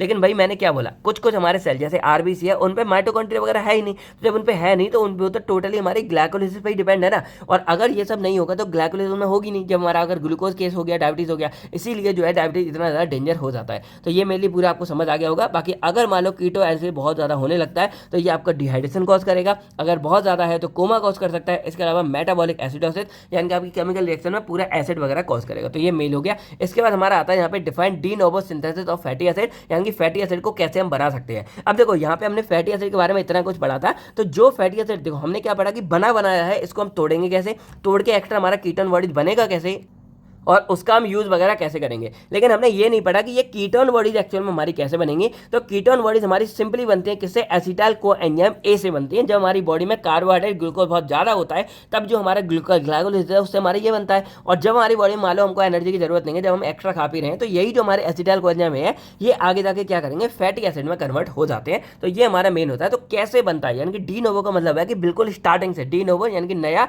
बिल्कुल स्टार्टिंग से कैसे हमारा ये बनता है। तो यहाँ पे क्या है, the process of formation of fatty acid from acetyl coenzyme A molecule. ये प्रोसेस हमारी ऑकर होती है साइटोप्लाज्मा ऑफ लीवर में, फिर एडिपो टिश्यू में, और हमारे इधर लैक्टेटिंग जो मेमोरी ग्लैंड्स होते हैं इनके अंदर में होती है। अब ये पाथवे बहुत ज्यादा इंपॉर्टेंट होता है क्योंकि इसमें क्या होगा, जो एक्सेस एनर्जी हमारी बॉडी के अंदर बन रही है उसको ये स्टोर करके रख लेता है, और यही आपको मैंने क्या बताया कि यही फैटी एसिड बाद में जाके एनर्जी में क्या करेगा कि हमको लगभग जो है 129 एटीपी तक प्रोवाइड कर सकता है, तो इमरजेंसी टाइम पे। तो इसीलिए इसका बनना बहुत जरूरी है क्योंकि इमरजेंसी में हमारा ये भंडार घर की तरह पूरा काम करता है। एग्जाम्पल जैसे हमारा पैल्मिटिक एसिड हो गया, या हमारा एसिटाइल कोएंजाइम ए हो गया। अब नेक्स्ट हमारा आता है कोलेस्ट्रॉल के बायोलॉजिकल सिंथेसिस, मतलब सिग्निफिकेंस क्या होते हैं। देखो कोलेस्ट्रॉल ना एक तरह से प्रीकर्सर मान सकते हैं, जो हमारी बॉडी के बहुत इंपॉर्टेंट जो कंपोनेंट है उनके लिए इस्तेमाल किया जाता है, जैसे सेल मेम्ब्रेन बनाना हो, लाइपोप्रोटीन्स बनाने हो, और आपको बताया कि ये सब हमारे पूरे ब्लड में घूमते रहते हैं। तो जो एक्चुअल में बायोलॉजिकल सिग्निफिकेंस क्या होते हैं कि जो कोलेस्ट्रॉल है वो आगे जाके जो स्टेरॉइड हार्मोन्स है, जो हमारी बॉडी में हार्मोन्स वगैरह बनते हैं, उन सबको बनाने में हेल्प करेगा। इसके अलावा जो बाइल एसिड है, यानी कि देखो इसके पहले समझ लो जो हमारे टेस्टोस्टेरोन होते हैं, जो मतलब सेक्स हार्मोन्स है, वो सब हमारे स्टेरॉइड हार्मोन्स के अंदर आते हैं, और वो सब हमारे इसी कोलेस्ट्रॉल की मदद से बनते हैं। यानी कि आप समझ रहे हो कि ये कितना इंपॉर्टेंट हो गया। इसके अलावा जो बाइल एसिड है वो भी हमारे इसी से बनेगा, जो डाइजेशन में हेल्प करेगा, और जो हमारे विटामिन डी है वो भी हमारे इसी से बनते हैं। अब ये हमारा क्या करेगा, इट आल्सो पास जो हमारे लिपिड्स वगैरह होते हैं लाइपोप्रोटीन में, उनको ट्रांसपोर्टेशन में यही हमारा हेल्प करेगा। अब ये हमारा डायरेक्टली क्या करता है, बाइल एसिड में कन्वर्ट हो जाता है, और बाइल एसिड मैंने क्या बोला कि जो डाइजेशन हमारी होती है, फैट्स की एब्जॉर्प्शन होती है, उन सब में ये हमारा हेल्प करेगा। एग्जाम्पल जैसे हमारा कॉलिक एसिड हो गया जो इसी कोलेस्ट्रॉल का पार्ट हो गया, देन हमारा कॉर्टिसोल हो गया जो एक तरह से सुबह सुबह रिलीज होगा और बॉडी में एनर्जी प्रोवाइड करता है। नेक्स्ट हमारा आता है हाइपर कोलेस्ट्रॉलिया, एथेरोस्क्लेरोसिस और फैटी लिवर और ओबेसिटी के बारे में। तो ये जो हमारा है हाइपर कोलेस्ट्रॉलिया, इसका मतलब क्या होता है कि यहाँ पे जो कोलेस्ट्रॉल है उसका लेवल हमारी बॉडी के अंदर बढ़ जाता है, और अगर ऐसा हुआ यानी कि इसका लेवल बढ़ा तो ये हमारी बॉडी में कार्डियोवास्कुलर डिसीज कॉज कर सकता है। अब मैं सिंपल आपको दिखाता हूँ, जैसे मान लो ये आपकी ब्लड वेसल्स है, तो ये पता है क्या करते हैं, ये आपके किनारों पे इस तरह से डिपॉजिट होना शुरू हो जाते हैं, और अगर डिपॉजिट होना शुरू हो गए तो यहाँ से आपका बीपी भी हाई हो जाएगा, आपका ब्लड वॉल्यूम यहाँ पे कम हो जाएगा, यानी कि बहुत सारे नुकसान देख रहे हो यहाँ पे ब्लड वॉल्यूम मतलब प्रॉपर नहीं मिलेगा, आपके ऑक्सीजन की सप्लाई भी कम हो जाएगी, यानी कि भारी नुकसान यहाँ पे हो सकता है। तो जो एथेरोस्क्लेरोसिस है वो एक डिसऑर्डर यहाँ पे था। तो ये मेनली क्या करेगा, आपके जो कार्डियोवास्कुलर डिजीज है उसमें रिस्क कॉज करेगा और एथेरोस्क्लेरोसिस करेगा, जो मैंने यहाँ पे आपको बताया था। अब ये मेनली हमारा क्या करेगा, जैसे हाई डाइट यानी कि आप बहुत ज़्यादा फैटी डाइट ले रहे हो, या डायबिटीज़ वगैरह केस है, या फिर जेनेटिक डिसऑर्डर है, तो ये सब कॉज आपका हो सकता है। एग्जाम्पल आपका एलडीएल का बहुत ज़्यादा एलिवेशन हो गया, या कॉर्नरी आर्टरी डिजीज है, यानी कि ये जो आपका हार्ट है, इस हार्ट ऐसे बना दो तो हार्ट की यहाँ पे जो कॉर्नरी आर्टरीज होते हैं इनमें इस तरह की ब्लॉकेज हमारे हो सकते हैं और वो आगे जाके हार्ट अटैक का तक रूप ले सकती है। तो ये सब बहुत ज़्यादा डेंजर हो जाता है, इसीलिए लिमिट में होना बहुत जरूरी है। देन हमारा एथेरोस्क्लेरोसिस है, तो ये वही है कि यहाँ पे क्या हो रहा है, जो हमारे कोलेस्ट्रॉल लिपिड्स हैं ये हमारे एक्यूमुलेट हो जाते हैं यहाँ पे, और यही हमारा पूरा करता है। तो इससे क्या होगा, जो हमारा ब्लड फ्लो वो यहाँ पे रिड्यूस हो जाएगा, और ये हमारा हार्ट अटैक या स्ट्रोक यानी कि ब्रेन में भी कमी और स्ट्रोक एकदम झटका वगैरह ये सब कॉज कर सकता है। और ये मेनली हमारा जो है हाइपरटेंशन वगैरह उसको एसोसिएट करेगा, आगे बढ़ाएगा। देन आता है फैटी लीवर के बारे में। तो इसमें क्या है कि जैसे हमारा फैट इकट्ठा होता है, तो जब हमारे लीवर के अंदर में यानी कि जो लीवर सेल्स है इनके अंदर ना फैट बहुत ज़्यादा मात्रा में एक्यूमुलेट यानी कि इकट्ठा होना शुरू हो जाएगा, और उसी को हम यहाँ पे फैटी लीवर बोल देते हैं। यानी कि आपके लीवर में फैट ही फैट हो गया तो उसको फैटी लीवर बोल देंगे। अब ये मेनली जो अल्कोहल वगैरह ज़्यादा पीते हैं उनमें हो सकता है, यानी कि ड्यू टू एल्कोहलिज्म। फिर जो ज़्यादा मोटापा है, ओबेसिटी है, उनमें हो सकता है, या जिनमें डायबिटीज़ वगैरह है उसमें भी हो सकता है, और जो माल न्यूट्रिशन यानी कि जो कमजोर है, कुपोषण का शिकार है, उनमें भी ये देखने को मिल सकता है। इसके बाद एक आता है सीवर फैटी लीवर। तो अगर मान लो बाई चांस बहुत ज़्यादा सीवर फैटी लीवर हो जाता है, बहुत ज़्यादा फैट होता है, तो ये नॉर्मल लीवर के फंक्शन है उसको काम करना बंद कर देंगे। और आपको बताया कि लीवर पूरी बॉडी में क्या करता है, डिटॉक्सिफिकेशन का हेल्प करेगा, पूरी बॉडी को चला रहा है। तो अगर लीवर में दिक्कत होगी तो बहुत बड़ी दिक्कत हो जाएगी। तो ये हमारा एल्कोहलिक फैटी लीवर से हो सकता है। जो non alcoholic fatty liver disease है ये भी हमारी हो सकती है। नेक्स्ट यहाँ पे ओबेसिटी के बारे में बात करें। ओबेसिटी हमारी एक ऐसी कंडीशन होती है जिसमें हमारे बॉडी की जो फैट है वो एक्सेस में यानी कि एक्यूमुलेट होना शुरू हो जाएगा। क्यों हो जाएगा, यानी कि आप या तो बहुत ज़्यादा खाना खा रहे हो यानी कि कैलोरी इंटेक हो गया, या फिर जो आपकी एनर्जी यानी कि आप जिम वगैरह एक्सरसाइज बहुत कम कर रहे हो जिससे आपके एनर्जी एक्सपेंडिचर बहुत ज़्यादा कम हो रहा है। तो ये मेनली क्या करेगा, जो आपका डायबिटीज है उसके रिस्क को बढ़ाएगा, हाइपरटेंशन के रिस्क को बढ़ाएगा, जो आपके कार्डियोवास्कुलर डिसऑर्डर है उनके रिस्क को बढ़ाएगा। अब ओबेसिटी मेनली या तो जेनेटिक हो सकता है, कई बार पेरेंट्स से मिल जाता है, या हार्मोनल हो सकता है, हार्मोन के इम्बैलेंस से हो सकता है, या आपके लाइफ स्टाइल पर भी बहुत ज़्यादा डिपेंड करता है। कि मान लो एक सड़ी हुई लाइफ स्टाइल है, आप लोग खा पी रहे हो, लेटे हुए हो, कहीं कुछ नहीं कर रहे, बॉडी में एनर्जी यूज़ नहीं कर रहे, तब जाके मोटापा आ सकता है। या बहुत ज़्यादा उल्टा सीधा खा रहे हो, फास्ट फूड खा रहे हो, तब भी ये हो सकता है, यानी कि आप कैलोरी इंटेक बहुत ज़्यादा हाई ले रहे हो। नेक्स्ट आपका आता है define transamination, deamination and decarboxylation. अब ये तीन हमारी प्रोसेस होते हैं जो यहाँ पे अमीनो एसिड मेटाबॉलिज्म में देखने को मिलती है। अब इसमें क्या होता है, जैसे मान लो हमारा यहाँ पे क्या है, ट्रांसएमिनेशन में देखते हैं, ट्रांस मतलब होता है ट्रांसफर करना, तो यहाँ पे एमिनेशन मतलब अमीन ग्रुप को। तो एक हमारी प्रोसेस होती है इसमें क्या हो रहा है कि एक हमारा अमीन ग्रुप है वो एक अमीनो एसिड से दूसरे कीटो ग्रुप मतलब दूसरे अमीनो एसिड में कन्वर्ट हो जाता है। अब इसका फंडा मैं आपको बताता हूँ। अब जैसे यहाँ पे नॉर्मल क्या देख सकते हैं कि मान लो एक ये हमारा अमीनो एसिड है और ये हमारा मान लो इसेंशियल या नॉन कोई भी हो सकता है। अब हमको क्या चाहिए कि इस अमीनो एसिड से क्या होगा कि यहाँ पे हमारा यहाँ से मतलब एक हमारा अमीनो ग्रुप निकल जाएगा NH2, और यहाँ पे हमारा एक अल्फा कीटो ग्रुप बन जाएगा। तो ये कीटो जो बनेगा ये हमारा न्यू बनेगा, नया बन जाएगा, और ये हमारा पुराना वाला मान लो ओल्ड था। ठीक है, अब यहाँ पे क्या होगा कि हमारे यहाँ पे होता है पायरोलिक फॉस्फेट, ये हमारे एक कोएंजाइम हो गया, ये क्या करेगा, इसको पकड़ेगा, और इसको पकड़ के हमारे यहाँ पे एक नया अल्फा कीटो ग्लूटारेट होता है, उसमें जाके यहाँ पे क्या करेगा, NH2 को पहुंचा देगा। और जब NH2 यहाँ पे मिलेगा तो ये क्या करेगा, एक यहाँ पे नया अमीनो एसिड फॉर्म करेगा। यहाँ पे हम क्या देख रहे हैं कि एक अमीनो एसिड से हमें क्या दूसरे टाइप का अमीनो एसिड मिल रहा है। कैसे बन रहा है, with the help of enzyme coenzyme PLP। और इस मेनली कर क्या रहा है कि ये अमीनो ग्रुप को इस वाले यहाँ से ट्रांसफर करके पहले कहाँ भेज दिया, इधर मतलब इसको भेज दिया, और इसने क्या किया, इसका इस्तेमाल करके यहाँ पे दे दिया, और जब यहाँ पे मिल गया तो इसने यहाँ पे अमीनो एसिड नया बना दिया। यानी कि इससे जो है इस वाले में चला जाता है और अमीनो एसिड हमारा एक नया फॉर्म हो जाता है, और यहाँ पे ये नया कीटो ग्लूटारेट भी हमारा फॉर्म होता है। एक बार डिटेल में देख लेना। तो यही पूरा मेन फंडा हमारा क्या कहलाता है, ट्रांसएमिनेशन कहलाता है। एग्जांपल देखते हैं, जैसे मान लो कि हमारा एलेनिन है, ठीक है, तो एलेनिन एक हमारा क्या अमीनो एसिड है। अब ये एलेनिन क्या करेगा, यहाँ पे अल्फा कीटो ग्लूटारेट बनाएगा और यहाँ NH2 दे देगा, और ये NH2 क्या करेगा, यहाँ पे एक हमारा अल्फा कीटो ग्लूटारेट है उसके साथ जुड़ेगा, और यहाँ जाके हमारा क्या बन जाएगा, ग्लूटामेट बन जाएगा। अब मान लो हमारी बॉडी में ग्लूटामेट की जरूरत है, तो हमारी बॉडी क्या करेगी, एलेनिन से जो है ग्लूटामेट फॉर्म कर देते हैं। तो इस तरह हमारे ये पूरे अमीनो एसिड आपस में इंटरचेंज होते रहते हैं, और हमें जो है नए नए अमीनो एसिड मिलते रहते हैं, जो हमको जरूरत है वो मिलता रहता है। कई बार ये कि जैसे हमारा नॉन एसेंशियल है जो हमारी बॉडी में प्रेजेंट है, वो क्या करेगा, एसेंशियल में कन्वर्ट हो जाएगा, यानी कि जो हमारी बॉडी में प्रेजेंट नहीं होता उसको भी हमारा इस तरह फॉर्म कर सकता है। इसीलिए बहुत ज़्यादा इंपॉर्टेंट हमारा पाथवे हो जाता है। अब ये रिएक्शन क्या है, ये सिंथेसिस मेटाबॉलिज्म करेगा अमीनो एसिड के, और ये यहाँ पे एंजाइम हमारा लगता है ट्रांस एमिनेज एंजाइम हमारा लगता है। एग्जांपल जैसे हमारा एलिनिन ट्रांस एमिनेज हो गया, या हमारा एस्पार्टेट ट्रांस एमिनेज हो गया। नेक्स्ट हमारा आता है डीएमिनेशन। अब इसमें क्या होता है कि नॉर्मली यानी कि अगर मैं केवल इसका एक प्रोसेस बता दूं कि मान लो ग्लाइसिन था, ये मैं यहाँ पे मैंने क्या किया, अमीनो एसिड को रिमूव कर दिया और यहाँ पे अल्फा ग्लूटामेट बन गया, तो ये केवल एक प्रोसेस है, इसको हम डीएमिनेशन बोलेंगे। यानी कि यहाँ पे क्या हो रहा है कि सिर्फ ये हमारा अमोनिया को रिमूव करेगा, और जब अमोनिया को रिमूव करता है तो हमारा कीटो एसिड बनता है। तो क्या removal of amino group from amino acid resulting formation of ammonia and keto group. यानी कि देखो यहाँ पे अमीनिया निकल गया और यहाँ कीटो ग्रुप बन गया। अब ये मेनली प्रोसेस हमारी लीवर के अंदर होती है, जो हमारा अमीनो एसिड कैटाबॉलिज्म यानी कि अमोनिया को यहाँ पे जब खत्म करना हो, मान लो अमोनिया अमीनो एसिड बहुत ज़्यादा हो गए तो उनकी जो डिग्रेडेशन होती है उसकी प्रोसेस हमारी होती है डीएमिनेशन, उसमें कट होगा, हमारा ये बनेगा और ये जो आपको बताया कि ये यूरिया साइकिल में चला जाएगा और लेटर कन्वर्ट हो जाएगा यूरिया साइकिल में, और यूरिया साइकिल में ये यूरिया की तरह हमारी बॉडी से बाहर निकल जाता है और ये हमारा बहुत डेंजरस होता है। अगर ये बॉडी में इकट्ठा हो गया नुकसान करेगा,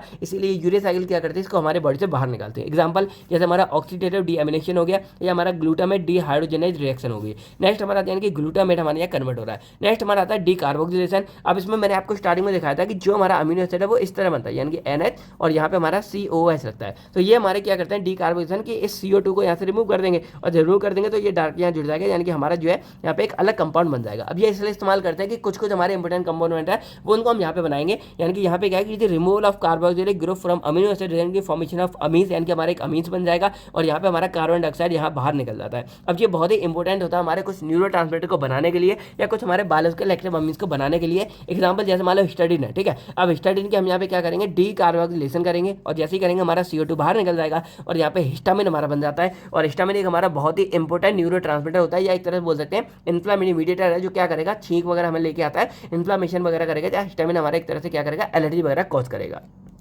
तो एग्जाम्पल आप यहाँ पे लिख सकते हो जैसे हमारे हिस्टामिन की फॉर्मेशन हो गई या हमारी डोपामिन की सिंथेसिस हो गई। नेक्स्ट हमारा आता है यहाँ पे यूरिया साइकिल के बारे में। तो यूरिया साइकिल बहुत ही ज़्यादा इंपॉर्टेंट एक तरह से पाथवे बोल सकते हैं और एक हमारा मेटाबॉलिक पाथवे होता है जो सिंपली क्या करता है कि जो टॉक्सिक अमोनिया होता है, यानी कि जैसे हमारे ये NH2 वगैरह हो गया डेंजर वाला, इसको क्या करेगा हमारी बॉडी से बाहर निकालेगा। और कैसे करता है, सबसे पहले जो हमारा अमोनिया उसको कन्वर्ट कर देगा नॉन टॉक्सिक यूरिया में, और ये यूरिया ना बहुत ज़्यादा वाटर सॉल्युबल होती है। तो जैसे हमारे पानी में यानी कि यूरिन में पहुंच जाती है, इसके बाद ये सीधे हमारी बॉडी से बाहर निकल जाती है। तो ये साइकिल एक तरह से साइकिल ही हमारी यूरिया साइकिल है मेनली। तो ये मेनली क्या होती है हमारे लीवर सेल्स के अंदर ऑकर होती है और इसमें बहुत सारे एंजाइमेटिक हमारी रिएक्शन वगैरह होती है। अब जो यूरिया हमारे वो फॉर्म होता है और वो यानी कि किडनी के थ्रू हमारा क्या होता है यूरिन में, यानी कि देखो लीवर में भरा, लीवर से हमारा किडनी में चला गया और किडनी से देन डायरेक्टली हमारे यूरिन में चला गया और यूरिन से हमारे बॉडी से बाहर निकल जाता है। तो मेनली जो अमोनिया डिटॉक्सिफिकेशन है यानी कि अमोनिया को बाहर निकालने में ये हेल्प करता है। इसके अलावा जो यूरिया फॉर्मेशन है उसमें भी हमारी हेल्प करता है। अब इसके सिग्निफिकेंस क्या होते हैं, तो जो हमारा अमोनिया हमारी बॉडी में इकट्ठा होकर टॉक्सिसिटी कॉज कर सकता है उससे ही हमको बचाता है।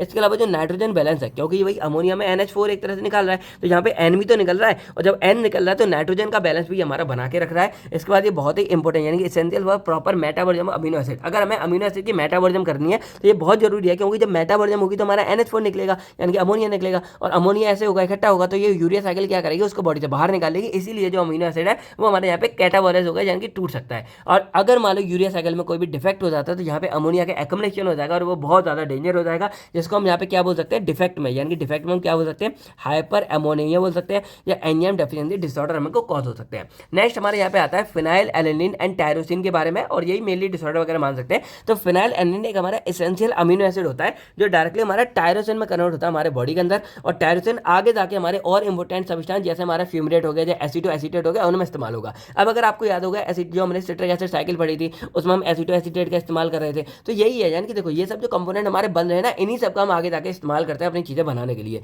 अब ये जो हमारे अमीनो एसिड है ये आगे इस्तेमाल किए जाते हैं, जैसे हमारा कैटाकोलामीन्स बना उसके सिंथेसिस में।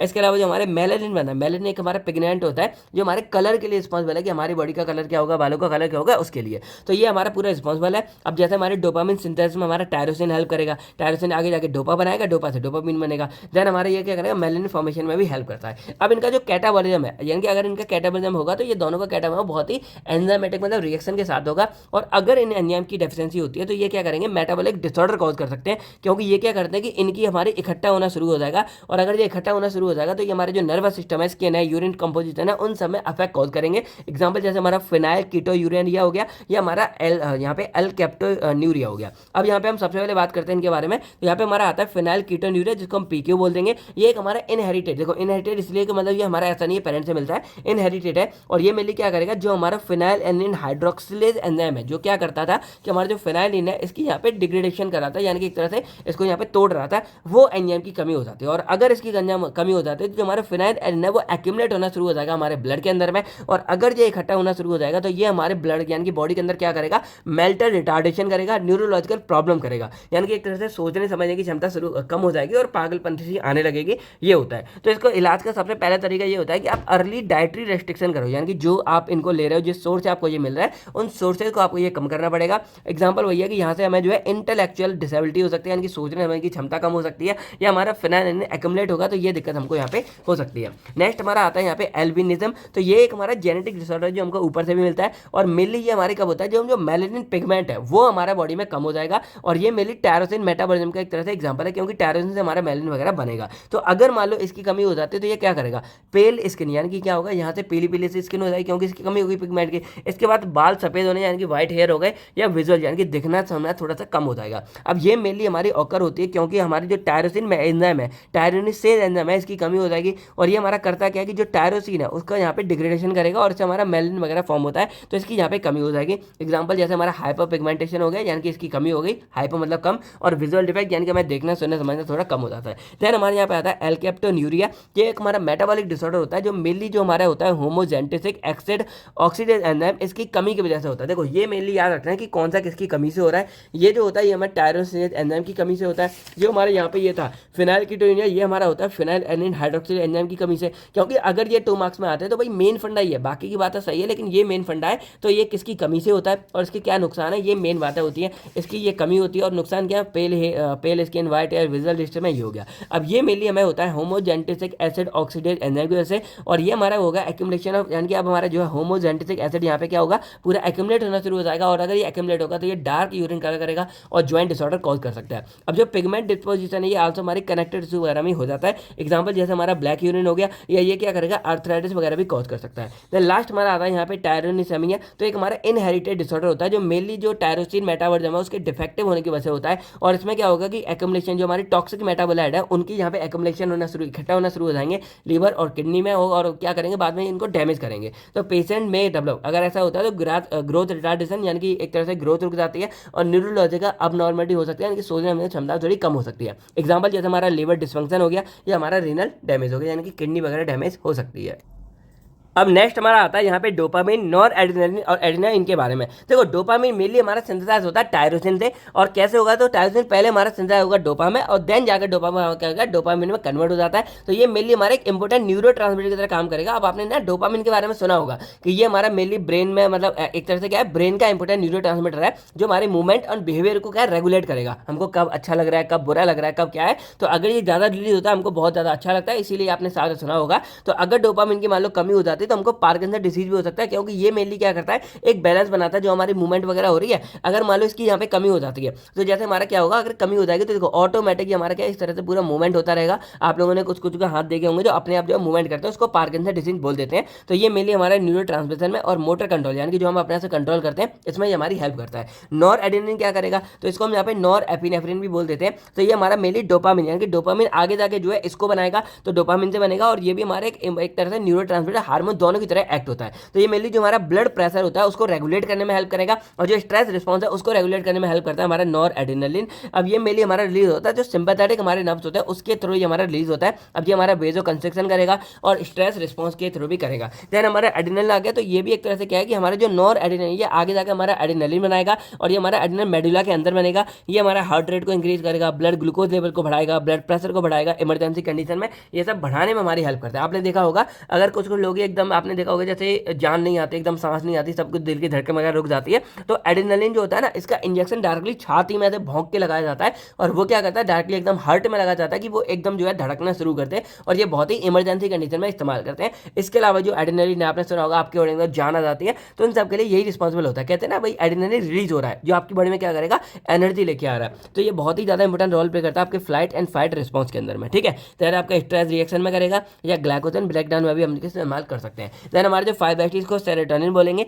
और ये मेनली जो ट्रिप्टोफैन होता है उससे मतलब रिलीज होता है, और उसी को हम जो है एक तरह से न्यूरो ट्रांसमीटर यहाँ पे बोल देते हैं। अब ये क्या करेगा, तो सेरोटोनिन भी आपका जो मूड होता है, स्लीप होता है, जो गैस्ट्रो फंक्शन है, उन सबको रेगुलेट करता है। और अगर इसकी मान लो कमी होती है तो डिप्रेशन वगैरह में जो आदमी जाता है ना, डिस्प्रेशन में, तो वो हमारा इसी के थ्रू जाता है। और जो एंजाइटी वगैरह वो भी हमारे इसी के थ्रू होते हैं। किस में जाता है भाई, डिस्प्रेशन में। एक जोक सुना है ना आपने कि मम्मी मैं ना डिस्प्रेशन में जा रहा हूँ, ये डिप्रेशन में, तो कह रहे हैं कि कहीं जाने की जरूरत नहीं है, रात बहुत होगी, जहाँ भी जाना कल सुबह जाना। करना। तो ये आपने जोक सुना होगा, तो ये डिप्रेशन वाला हो गया। अब इसके बाद हमारा आता है मेलाटोनिन। तो मेलाटोनिन आगे जाके हमारा सेरोटोनिन से रिलीज होगा और ये मेनली हमारा पीनियल ग्लैंड के अंदर होता है। और जो मेलाटोनिन है ये एक्चुअल में हमारा वो हार्मोन बोल सकते हैं जो क्या करेगा, स्लीप वेक साइकिल, यानी कि कब हम सो रहे हैं, कब हम उठ रहे हैं, और जो हमारा बायोलॉजिकल रिदम है उन सबको हमारा ये मेलाटोनिन ही कंट्रोल करेगा, या बोल सकते हैं हमारा पीनियल ग्लैंड ही सारा का सारा कंट्रोल करता है। तो मेलाटोनिन की जो सीक्रेशन है वो मेनली हमारी ड्यूरिंग डार्कनेस के टाइम ज़्यादा होगी। जैसे एग्जाम्पल मान लो सोना है हमको, तो इससे ये मतलब रिलीज होगा, ये रिलीज होगा तो हमारी बॉडी को सेंस जाएगा तो हमारी बॉडी सोना शुरू कर देती है। तो ये एग्जाम्पल हो गया। एग्जाम्पल जैसे हमारा सर्केडियन रिदम हो गया, या हमारा स्लीप रेगुलेशन हो गया। नेक्स्ट हमारा यहाँ पे आता है हाइपर बिलिरूबिनेमिया एंड जॉइंटिस के बारे में, और इसके बाद कैटावर्जम ऑफ हीम को भी हमें बताना है। देखो ये मेनली हमारी वो कंडीशन होती है जब हमारे ब्लड के अंदर क्या होता है, बिलिरूबिन का लेवल बहुत ज्यादा बढ़ जाता है। और ये कब होगा, यानी कि it occur due to excessive production और defective metabolism and excretion of bilirubin. तो ये जो हमारा बिलिरूबिन है इसकी बहुत ज्यादा प्रोडक्शन हो रही है और इसके बाद डिफेक्टिव मेटाबॉलिज्म हो रही है, एक्सक्रीशन बहुत ज्यादा। तो इन सब चक्करों में क्या होता है, ये हमारे ब्लड के अंदर बहुत ज्यादा बढ़ जाता है। और अगर इसका लेवल बहुत ज्यादा बढ़ गया तो जो हमारे टिश्यू वगैरह इनका येलो डिस्कलरेशन होता है, यानी कि आपने देखा होगा ना पीले पीले कलर के दिखने लग जाते हैं। और इसी से हमारे निकल के आती है जॉइंटिस, यानी कि जॉइंटिस हमारी क्लिनिकल कंडीशन होती है वो तब होगी जब हमारी बॉडी में हाइपर बिलिरूबिनेमिया हो जाता है, यानी कि बिलिरूबिन का लेवल बहुत ज्यादा बढ़ जाता है। तो ये बिलिरूबिन हमारा डिपॉजिट हो जाता है हमारे स्किन के अंदर में, स्कैल्रा के अंदर में, म्यूकस मेम्ब्रेन के अंदर में, तब जाके जो है हमें जॉइंटिस देखने को मिलता है। तो ये मेनली हमारा ऑकर होता है ड्यू टू लीवर डिजीज, यानी कि लीवर में कोई दिक्कत हो गई, या हीमोलिसिस हो गया, यानी कि हमारे जो हीम है, यानी कि आरबीसी है वो टूटना शुरू हो जाते हैं, या फिर ऑब्स्ट्रक्शन ऑफ बाइल डक्ट, यानी कि हमारे बाइल डक्ट में कोई भी खराबी हो जाती है। तो उस टाइम पे क्या होता है, ये हमारा इकट्ठा होना शुरू हो जाएगा, और जब इकट्ठा होना शुरू हो जाएगा लीवर मतलब ब्लड के अंदर में बिलिरूबिन, तो ये हमारा हाइपर करेगा और ये होगा तो हमारा जॉइंटिस वगैरह कॉज हो जाएगी। अब कॉज के हिसाब से जो हमारा जॉइंटिस है इसको हम एक तो हीमोलाइटिक बोल सकते हैं, हेपेटिक बोल सकते हैं, या ऑब्स्ट्रक्टिव टाइप बोल सकते हैं। जो मैंने बोला कि अगर मान लो हीमोलाइटिक यानी कि रेड ब्लड सेल के टूटने से हो रहा है तो हीमोलाइटिक हो गया, अगर लीवर में प्रॉब्लम की वजह से हो रहा है लीवर डिसीज तो हमारा हेपेटिक हो गया। और वहीं अगर हमारे जो बाइल डक्ट है जो क्या करती है, लीवर से इसको लेके जाती है हमारी आगे छोड़ेगी, तो बाइल डक्ट में कोई दिक्कत होगी तब ये हमारा कहलाएगा बाइल डक्ट ऑब्स्ट्रक्शन वाला। अब हीम कैटाबॉलिज्म के बारे में बात करें तो इसमें जो हमारा हीम होता है इसका मेनली यहाँ पे क्या होता है, ब्रेक डाउन होता है। और मेनली कहाँ से होगा, जो हमारा हीमोग्लोबिन है उससे होगा, किसके अंदर, रेटिको एंडोथेलियल सिस्टम, यानी कि हमारे आरईसी सिस्टम के अंदर होगा। अब ये मेनली क्या करेगा, जो हीम है वो कन्वर्ट करता है हमारा बाइलिरुबिन में, और ये आगे जाके हमारा बिलिरुबिन बनाएगा, और ये आगे जाके लीवर के पास चला जाएगा, और लीवर क्या करेगा, बिलिरुबिन फॉर्म करेगा। अब आपको मैंने यहाँ पे क्या बताया था कि जैसे अगर मान लो हमारी बॉडी में क्या होता है, जो मैंने बोला कि हीमोलिटिक हो जाता है, यानी कि हीम वगैरह इनकी मतलब टूटना है, तो उसकी वजह से यानी कि जब हीम हमारे टूट रहा है तभी तो हमारे यहाँ पे बिलिरुबिन बन रहा है, और ये आगे जाके बिलिरुबिन बन रहा है। तो अगर ज्यादा हीमोलाइटिक होगा, ज्यादा हमारे आरबीसी टूटेंगे, तो ज्यादा यहाँ पे हाइपर बिलिरुबिन होगा और ज्यादा हमको जो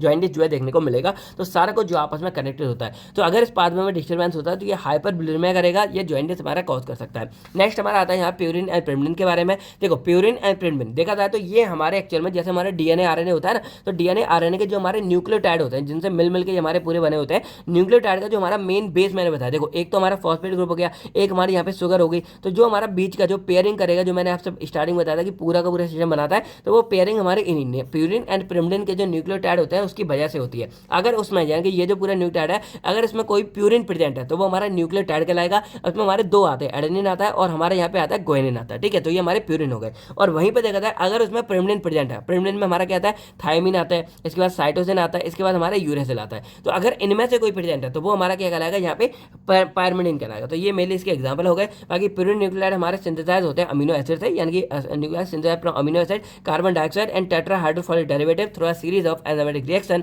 अब जो हमारे इंपोर्टेंट प्यूरिन न्यूक्लियोटाइड होते हैं वो हमारे फॉर्म जैसे हमारा एएमपी हो गया, देखो यहाँ पे क्या होता है, जो हमारे प्यूरिन पिरिमिडिन होते हैं ना वो एक साथ ऐसा नहीं है कि सिंगल बनते हैं, वो हमारे बनेंगे इस फॉर्म में। जैसे मान लो प्यूरिन है तो प्यूरिन में एक हमारा बनेगा एडेनिन मोनोफॉस्फेट, एक बनेगा ग्वानिन मोनोफॉस्फेट। तो इसके अंदर का जो हमारा ए है एडेनिन है वो बनेगा, इसके अंदर हमको जी ये बनेगा। तो इस तरह हमारे एक फॉर्म यानी कि न्यूक्लियोटाइड की फॉर्म में ही हमारे बनते हैं। तो जो हमारे प्यूरिन है बहुत ही ज्यादा इसेंशियल हमारे होते हैं डीएनए आरएनए और एनर्जी मॉलिक्यूल्स के फॉर्मेशन में, जैसे हमारे एटीपी में देखो लग रहा है, जीटीपी में, ये सब में लगता है। अब जो हमारा पायरिमिडीन है ये हमारा बेसिकली जो कार्बोनिल फॉस्फेट होता है या एस्पार्टेज है उनसे हमारा बनेगा। इसका जो पायरिमिडीन मॉलिक्यूल है इसमें हमारा सीएमपी टीएमपी और यूएमपी आएगा, यानी कि जो हमारा साइटोसिन मोनोफॉस्फेट, थायमिन मोनोफॉस्फेट और यूरेनियम मोनोफॉस्फेट आएगा, और ये हमारे इसी फॉर्म में बनेगा। और लास्ट वाला तो हमारा डीयूएमपी के फॉर्म में बनता है। तो आप ये समझ आएगा, यानी कि ये भी हमारा सिंगल ही बनता है। अब ये न्यूक्लियर हमारे बहुत इंपॉर्टेंट होते हैं न्यूक्लियर एसिड की सिंथेसिस में और सेलुलर मेटाबॉलिज्म में, जैसे हमारा डीएनए सिंथेसिस हो गया या आरएनए सिंथेसिस हो गया। अब जो प्यूरिन की कैटाबॉलिज्म एक बार आती है, तो प्यूरिन की जो कैटाबॉलिज्म है इससे हमारा क्या होगा, यूरिक एसिड का फॉर्मेशन होता है जो हमारा यूरिन की तरफ बॉडी से बाहर निकल जाता है। अगर ये बहुत ज़्यादा, मान लो प्यूरिन बहुत ज़्यादा खा रहे हो तो बहुत ज़्यादा एक्युमुलेशन हो रही है, मतलब टूट रहा है और बहुत ज़्यादा यूरिक एसिड बनेगा।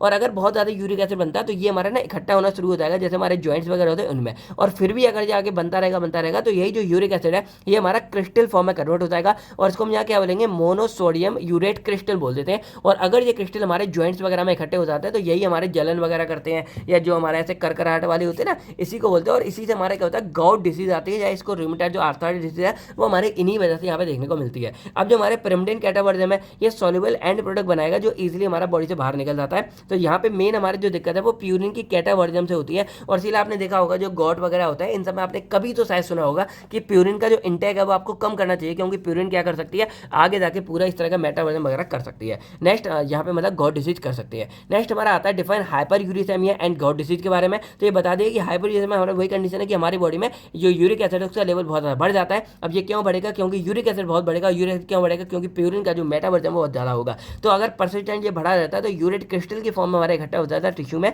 और यही आगे जाके क्या करेंगे, गॉट को फॉर्म करेंगे। तो गॉट हमारा एक मेटाबॉलिक डिसऑर्डर है जिसमें जो यूरिक एसिड है वो डिपॉजिट हो जाता है हमारे जॉइंट के अंदर, टिश्यू के अंदर में। इससे बहुत ही खतरनाक वाला पेन होता है, इन्फ्लामेशन होगी और जॉइंट्स वगैरह में हमारी स्वेलिंग हो जाएगी। और मेनली जो हमारा अंगूठा, बड़ा वाला जो अंगूठा होता है नीचे वाला, उसमें ये मेनली हमारा अफेक्ट करता है। बाकी ये हाइपर यूरिया जो मैंने यूरिक एसिड के फॉर्मेशन से हमारा मेनली होता है। देन हमारा आता है मैमलियन जीनोम ऑर्गेनाइजेशन। तो ये मेनली हमारा क्या होता है, it refer to the arrangement and distribution of genetic material, यानी कि जो हमारा जेनेटिक मटेरियल वो कैसे अरेंज हो रहा है, डिस्ट्रीब्यूट हो रहा है, उन सबको हम यहाँ पे मैमलियन जीनोम ऑर्गेनाइजेशन बोलेंगे। और ये बेसिक क्रोमोसोम के अंदर, अब जैसे हमारा डीएनए वगैरह होता है तो डीएनए वगैरह पूरा होता है, इसके साथ हमारी हिस्टोन प्रोटीन लगेगी, इसको बाइंड करके हमारे इस तरह का पूरा फोल्ड होकर हमारा एक पूरा का पूरा जेनेटिक मटेरियल बन जाता है। और इसके अंदर देन हमारी सारी इन्फॉर्मेशन प्रेजेंट होती है। अब ये जीनोम हमारे कोडिंग को और नॉन कोडिंग डीएनए सीक्वेंस को कंटेन करेंगे, यानी कि हर तरह का प्रेजेंट होगा, और यही आगे जाके जो सेलुलर फंक्शन है उसको परफॉर्म करने में हेल्प करेंगे। अब जो हमारे जीन्स है ये मेनली ऑर्गेनाइज होते हैं एक स्पेसिफिक मैनर में, जिससे हमारी प्रॉपर रेगुलेशन वगैरह हमारी चलती रहे। अब जैसे देखो एक कोड क्या होता है, जैसे हमारा मान लो ये AUG वगैरह हो गया,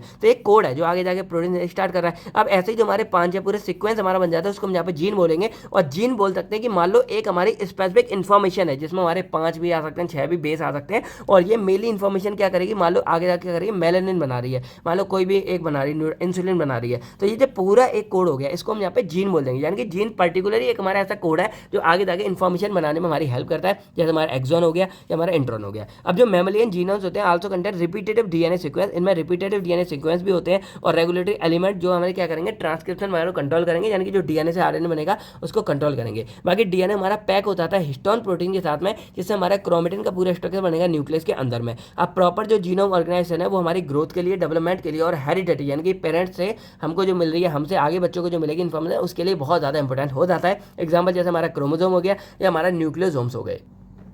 अब नेक्स्ट हमारा आता है यहाँ पे न्यूक्लिक एसिड के बारे में। देखो न्यूक्लिक एसिड मैंने आपको स्टार्टिंग में ही बता दिया कि जैसे जो भी हमारा सेल वगैरह होता है, सेल के अंदर का जो मेन हमारा यहाँ पे न्यूक्लिक एसिड है, यानी कि जो मेन जेनेटिक इन्फॉर्मेशन है जो हमारी बॉडी की होगी इन्फॉर्मेशन वगैरह, वो सब इसी के अंदर हमारी स्टोर होती है। तो न्यूक्लिक एसिड हमारा कॉम्प्लेक्स बायोमोलिक्यूल्स होता है जो कंपोज करता है हमारे न्यूक्लियोटाइड के पॉलीमर चेन को, और ये मेनली जो जेनेटिक इन्फॉर्मेशन है उसको स्टोर और ट्रांसफर करने में हेल्प करता है। स्टोर यानी कि इसके अंदर रहेगा, ट्रांसफर यानी कि आरएनए को भेजेगा कि आरएनए आगे जाके जो है उससे प्रोटीन बनाएगा। तो ये हमारे हेरिडिटी यानी कि जो हमसे बच्चों में जाएंगे उससे पेरेंट्स हमें आए वो हो गया, और इधर जो आरएनए बनेगा वो प्रोटीन सिंथेसिस में हेल्प करेगा। अब ये मेनली हमारा डीएनए आरएनए दो क्लास में डिवाइड होता है। डीएनए ये डबल स्टैंड हेलिकल मॉलिक्यूल्स होता है, जिसमें ये हमारे deoxyribose sugar phosphate net base present होगा, और ये हेरिडिटी इन्फॉर्मेशन को स्टोर करेगा, सेल एक्टिविटी को मेटाबोलाइज करेगा। और इधर जो हमारा डीएनए है ये आल्सो यानी कि जो रेप्लिकेशन ट्रांसक्रिप्शन होती है उसके लिए डीएनए एज अ टेम्पलेट की तरह काम करेगा। आरएनए हमारा एक सिंगल स्टैंड यानी कि आरएनए हमारा सिंगल स्टैंड है, और ये क्या करेगा, हमारा राइबोस शुगर को मेंटेन करेगा एज कम्पेयर टू डीऑक्सी जो हमारे डीएनए में होता है। ये आगे जाके प्रोटीन सिंथेसिस में हेल्प करेगा, जो जेनेटिक इन्फॉर्मेशन को ट्रांसफर करेगा डीएनए से हमारे राइबोसोम के पास में, जिससे राइबोसोम क्या करेगा, प्रोटीन बनाने में हेल्प करेगा। अब ये हमारे जो सेलुलर फंक्शन में बहुत ज़्यादा इंपॉर्टेंट होते हैं, जैसे हमारा एमआरएनए हो गया या फिर टीआरएनए हो गया। देन आता है हमारा डीएनए रेप्लिकेशन के बारे में, और ये क्या फंडा होता है। देखो डीएनए रेप्लिकेशन एक हमारी प्रोसेस है जिसमें जो डीएनए है वो क्या करेगा, 1 से 2 बनाएगा। वैसा जरूरी क्यों है, जैसे मान लो ये है, तो अगर हमारी बॉडी ग्रोथ कर रही है, मतलब सेल को रेप्लिकेट करना है तो सबसे पहले ये डीएनए को रेप्लिकेट होना पड़ता है। तो ये कैसे होता है कि यहाँ पे डीएनए सबसे पहले 1 से 2 बनेंगे और इस तरह हमारे डीएनए डिवाइड होगा, और जब डीएनए डिवाइड डिवाइड होगा तो ये अंदर के हमारे जैसे मान लो ये सेम है तो ये अंदर के हमारे इस तरह दो बन जाएंगे, और जब दो न्यूक्लियस हमारे बन जाते हैं तब जाके ये सेल हमारा जो है इस तरह दो में डिवाइड हो जाता है। तो ये हमारा मेन होता है रेप्लिकेशन, और इसीलिए डीएनए का रेप्लिकेशन होना बहुत जरूरी है क्योंकि आगे जाके यही हमारे सेल्स को डिवाइड करेगा। तो ये it occur before cell division, ये सेल डिवीजन से पहले होगा क्योंकि तभी सेल डिवाइड होगा जब हमारे ये डिवाइड हो जाएंगे और इसमें ये पूरा दिख रहे होंगे। अब यहाँ पे हमारा आता है सेमी कंजर्वेटिव मॉडल्स के बारे में। तो इसका मतलब क्या होता है, जैसे हमारा ये डीएनए है तो डीएनए की खासियत क्या होती है कि देखो डीएनए में जो ये है तो ये स्ट्रैंड हमारे अलग अलग हो जाएंगे, ये हमारा इधर अलग हो गया, ये हमारा अलग हो गया। अब क्या होगा, जो एक नया डीएनए स्ट्रैंड है वो इसी की मदद से, यानी कि ये यहाँ पे है ना, इसी की वजह से इस तरह यहाँ पूरा बन जाएगा, ये बन जाएगा। तो इसमें क्या होता है सेमी कंजर्वेटिव में कि आधा हमारा नया होता है, आधा हमारा पुराना होता है, और इसलिए इसको सेमी कंजर्वेटिव बोलेंगे कि आधा हमारा कंजर्व हो रहा है और आधा हमारा फॉर्म हो रहा है, और ये पूरा हमारा बन जाता है। इसमें ये हमारे न्यू स्ट्रैंड हो गए, ये हमारे पेरेंटल स्ट्रैंड हो गए, और इस तरह पूरा डीएनए बन के हमारा तैयार हो जाता है। ठीक है, अब डीएनए स्ट्रैंड हमारे सेपरेट होते हैं और टेम्पलेट की तरह काम करेंगे आगे हमारा बनाने के लिए। अब इस वाले को पूरा लॉन्ग में पढ़ लेना क्योंकि ये आप लॉन्ग के लिए भी बहुत ज़्यादा इंपॉर्टेंट है। देन हमारा आता है ट्रांसक्रिप्शन। ट्रांसक्रिप्शन में क्या हो रहा है कि जो हमारा आरएनए है वो डीएनए से फॉर्म हो रहा है। तो जैसे मान लो डीएनए है तो डीएनए को क्या करें, जैसे डीएनए है ना तो डीएनए की एक जगह हमारा ये फूल जाता है, मान लो ये हो गया, ये इस तरह है जैसे यहाँ पे हो गया, और इसी बीच में जो हमारे ये टेम्पलेट है इसी से हमारे यहाँ पे आरएनए इस तरह बनना स्टार्ट हो जाएगा। तो यही पूरा फंड हमारा ट्रांसक्रिप्शन कहलाएगा, जिसमें क्या होगा डीएनए के एक टेम्पलेट से हमारा आरएनए बनना यहाँ पे स्टार्ट हो जाता है और केवल एक बनेगा। यहाँ पे एनजाइम हमारा लगेगा आरएनए पॉलीमरेज, और यहाँ पे हमारा एनजाइम लगता है डीएनए पॉलीमरेज। ये आप एक बार याद रखना कि डीएनए पॉलीमरेज हमारा वो मेन एनजाइम है जो क्या करेगा डीएनए रेप्लिकेशन में हेल्प करेगा। बाकी एक बार डिटेल में देख लेना क्योंकि बहुत इंपॉर्टेंट ये हमारा टॉपिक है। अब जो हमारी जेनेटिक इन्फॉर्मेशन है वो डीएनए से कॉपी हो जाती है हमारी आरएनए के अंदर में, यानी कि यहाँ से पूरी और ट्रांसक्रिप्शन के दौरान में, और यही आगे जाके क्या करेगा हमारा प्रोटीन बनाने में हेल्प करेगा, जैसे एमआरएनए का फॉर्मेशन हो गया, जीन एक्सप्रेशन या हमारे प्रोटीन सिंथेसिस वगैरह हो गए। देन यहाँ नेक्स्ट आता है हमारे जेनेटिक कोड के बारे में। तो मैंने क्या बोला कि एमआरएनए जैसे ही हमारा पूरा बन गया तो इसके अंदर एक जो हमारा सीक्वेंस है पूरा, इसको हम जेनेटिक कोड बोल देते हैं, और ये कोड क्या करेंगे आगे जाके जो हमारी प्रोटीन वगैरह बन रही है उसको बनाने में हमारी हेल्प करते हैं। अब ये हमारे एक तरह से लैंग्वेज की तरह काम करेगा। अब जैसे यहाँ पे मैं डायरेक्टली बोल रहा हूँ कि ये वाला क्वेश्चन इंपॉर्टेंट है, ये इंपॉर्टेंट है, आप लोग समझ रहे हो, लेकिन अब मान लो कोड हो गया तो मैं क्या करूँगा, मैंने क्या किया इस तरह यहाँ पे टिक लगा दिया, मोस्ट इंपॉर्टेंट, यहाँ लगा दिया इंपॉर्टेंट, यहाँ लगा दिया नॉर्मल। तो आपको क्या मुझे बोलने की जरूरत नहीं, आप देख रहे हैं, आप समझ जाओगे भाई इसको बहुत अच्छे से पढ़ना है, इसको कम अच्छे से पढ़ना है। तो यहाँ पे क्या आपका क्लियर हो रहा है। तो यहाँ पे क्या बोल सकते हैं कि it act as a language through which genetic information is translated into protein, यानी कि ये वो हमारी लैंग्वेज में जो जेनेटिक इन्फॉर्मेशन है वो हमारी प्रोटीन में कन्वर्ट हो जाती है। अब ईच ग्रुप ऑफ 3 न्यूक्लियोटाइड, मान लो जो हमारे न्यूक्लियोटाइड के 3 ग्रुप अगर हम ले लेंगे, मान लो ये हमने ले लिया, तो ये हमारे कोडॉन्स कहलाएंगे, और ये एक्चुअल में क्या करते हैं प्रोटीन बनाने में हेल्प करेंगे। कौन सा कोडॉन, अब देखो क्या होता है, ये पूरा राइबोसोम वगैरह है, तो यहाँ पे ना टीआरएनए क्या करेगा अमीनो एसिड को लेके आता है, तो नीचे जो कोड हमारा आ रहा है यानी कि एमआरएनए जो स्टोर हो रहा है उसी के अकॉर्डिंग यहाँ पे हमारा वो अमीनो एसिड आएगा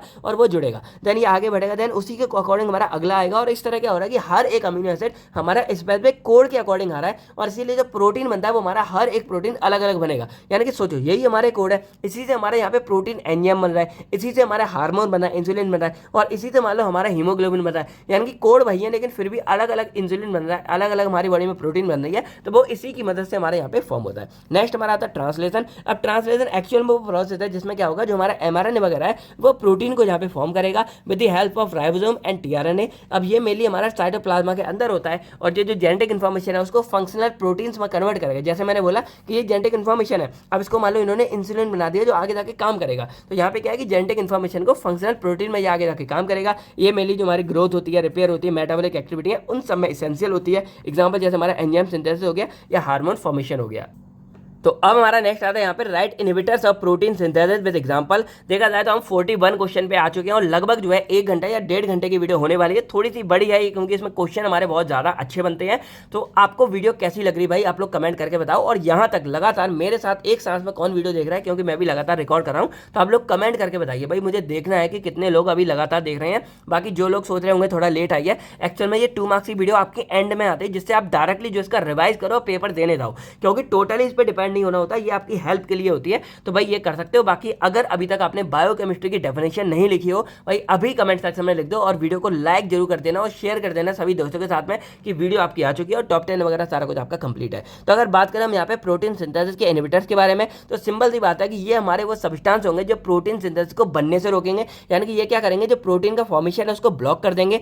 कैसे करेंगे, जो ट्रांसलेशन प्रोसेस को रोक के करेंगे। तो ये मेनली हमारे इनहिबिटर मेनली एक्ट होते हैं हमारे राइबोसोम के ऊपर, और जो पेप्टाइड चेन है उसको प्रिवेंट कर देंगे। जैसे हमारा ये अमीनो एसिड है तो अमीनो क्या करेगा, यहाँ से जुड़ेंगे और बीच में हमारी पेप्टाइड चेन है तो इसको रोक देते हैं, बनने नहीं देते। तो यही हमारा मेनली इन्वर्टर कहलाते हैं। अब यहाँ पे आता है define enzyme and write their properties. Enzyme के बारे में बता रहे हो कि प्रॉपर्टीज के बारे में बताना है। देखो एंजाइम हमारे ना बायोलॉजिकल कैटलिस्ट होते हैं, यानी कि एंजाइम का मेनली फंडा समझो। जैसे आप लोगों ने देखो, यही मैं एग्जांपल आपको दिखा देता हूँ। जैसे यहाँ पे हम देखते हैं तो मेनली फंडा मान लो हमारे यहाँ पे ये है, मान लो ग्लूकोज है, ठीक है। अब ग्लूकोज से ग्लूकोज 6 फॉस्फेट बन रहा है तो यहाँ पे ना ATP का यूज हो रहा है, लेकिन आपने ना यहाँ पे साथ में एक एंजाइम में लिखा हुआ देखा होगा हेक्सोफॉस्फोकाइनेज, यानी कि यहाँ पे आपने ग्लूकोकाइनेज या हेक्सोकाइनेज आपने लिखा हुआ देखा होगा। तो वो एंजाइम क्या कर रहा है, वो एंजाइम हमारा क्या करता है, हेल्प करता है रिएक्शन करने में। यानी कि बोल सकते हैं कि मान लो हमारा एक रिएक्शन हो रही है, हम A से B तक यहाँ चल रहे हैं तो बीच में ना हमारा एक एंजाइम लगता था और एंजाइम क्या करेगा, इस रिएक्शन को पूरा चलाता है, यानी कि मान लो यहाँ से यहाँ पे बनाने में हमारी हेल्प करता है। अब इसका एक एग्जांपल लेते हैं, बहुत ही जल्दी समझते हैं। जैसे मान लो ये आपका घर है, यानी कि घर है और ये आपका कॉलेज है, ठीक है। और घर से आपको कॉलेज जाना है, आपका 2 किलोमीटर है, आपका एग्जाम है, आपको पैदल जाना है, अभी कोई साधन नहीं है, तो मान लो आपको कितनी देर लगेगी, लगभग 10 से 15 मिनट लग जाएंगे, ठीक है। अब मान लो यहाँ पे एक कार आ जाती है या मान लो कोई बाइक वाला मिल जाता है, आपने लिफ्ट ले ली। अब अगर लिफ्ट लोगे तो जो आपको 10 से 15 मिनट लग रही थी अब आपको सिर्फ 2 मिनट लगेगी, आप जल्दी पहुंच जाओगे, रेस्ट भी कर लोगे और अपना एग्जाम देना भी शुरू कर दोगे। तो यहाँ पे क्या है कि हमारी एक रिएक्शन चल रही थी नॉर्मल स्पीड से, लेकिन हमने क्या किया, वहाँ पे बाइक वाला आया और उसने हमारी हेल्प कर दी। यही सेम फंडा होता है हमारा एंजाइम का, यानी कि एंजाइम एक्चुअल हमारे वो सब्सटेंस होते हैं जिसको हम कैटलिस्ट बोलेंगे, जो क्या करेंगे, आपकी केमिकल रिएक्शन को अल्टर करेंगे, मोस्टली तेज करते हैं। तो नॉर्मल मान लो आपकी रिएक्शन चल रही थी, लेकिन एंजाइम बीच में लग जाएगा और एंजाइम बीच में रख के क्या करेगा कि आपकी रिएक्शन को बहुत ज्यादा फास्ट कर देगा। लेकिन कुछ कुछ केस में, अब जैसे मान लो ये 2 था, अब मान लो ये 40 या 50 किलोमीटर होता तो क्या आप पैदल जा पाते, आप पैदल जा ही नहीं पाते। उस केस में आपको ये बाइक वाले या किसी साधन की जरूरत पड़ती। ऐसे ही हमारे कुछ रिएक्शन ऐसी होती हैं जो बिना एंजाइम के हो ही नहीं सकती, वहां पे एंजाइम की हमारी जरूरत है। अगर एंजाइम नहीं होगा तो आप वो रिएक्शन परफॉर्म ही नहीं कर सकते। इसीलिए एंजाइम हमारे वो बायोलॉजिकल कैटलिस्ट होते हैं जो लिविंग सेल्स के अंदर प्रोड्यूस होते हैं, और एंजाइम किससे, हमारे प्रोटीन से ही बनते हैं, ये याद रखना।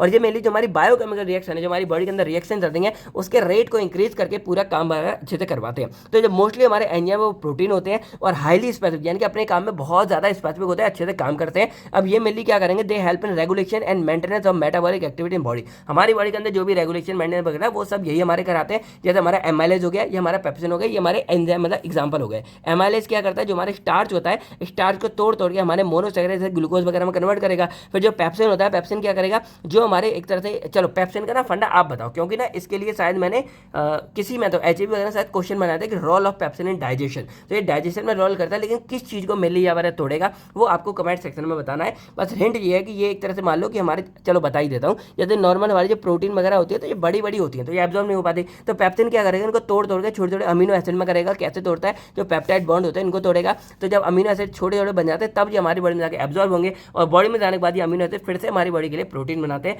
तो उसमें ये हमारी हेल्प करते हैं। अब जो बहुत सारे एंजाइम हमारे ऐसे होते हैं जो अकेले काम नहीं करेंगे, उसको को फैक्टर की भी रिक्वायरमेंट रहती है या को एंजाइम की जरूरत रहती है जो आगे जाके अपनी एक्टिविटी को एनहांस करेंगे। तो ये काम कैसे करते हैं, मान लो यहाँ से A से B चला तो ये क्या करेंगे, इसकी लो एक्टिवेशन एनर्जी को लो कर देंगे। जैसे मान लो इसको एक्टिवेट होना है, अब जैसे मान लो मैं यहाँ पे जो मैंने एग्जांपल दिया कि हम घर से यहाँ जा रहे हैं तो हमको एनर्जी बहुत ज्यादा लग रही है, भाई ज्यादा जा रहे हैं, तो ये बाइक वाले ने क्या किया, एनर्जी आपकी डाउन कर दी और आपको क्या, आपको कोई करना पड़ा, कुछ नहीं करना पड़ा, आपको डायरेक्टली बिठा के यहाँ से यहाँ पहुंचा दिया। वही होता है कि ये क्या करते हैं कि मान लो A से B बनाना है तो ये क्या करेंगे, इसकी एनर्जी बहुत ज्यादा कम कर देंगे, एक्टिवेशन एनर्जी। तो अब ये कम एनर्जी में क्या करेगा, हमारे यहाँ पे कन्वर्ट होना शुरू हो जाएगा और इस तरह ये अपना मेनली काम कर देंगे, यानी कि एक्टिवेशन एनर्जी को कम कर देंगे और हमारी जो रिएक्शन रेट है उसको इंक्रीज कर देंगे। इससे ही हमारी बहुत जल्दी रिएक्शन हो जाती है। एग्जांपल जैसे हमारे NAD डिपेंडेंट एंजाइम हो गए या मेटल एंड एक्टिवेशन हो गए, यानी कि ये एंजाइम का काम है और को फैक्टर हमारे यही, यानी कि एंजाइम की हेल्प करते हैं कि भाई तू काम अपना अच्छे से कर यहाँ पे, ठीक है। अब यहाँ पे नेक्स्ट हमारा आता है IUB क्लासिफिकेशन ऑफ एंजाइम्स के बारे में। तो ये बहुत इंपॉर्टेंट, ये मानो कि लॉन्ग में भी ये बहुत बार आती है। तो इसकी फुल फॉर्म क्या है, इंटरनेशनल यूनियन ऑफ बायोकेमिस्ट्री, यानी कि IUB।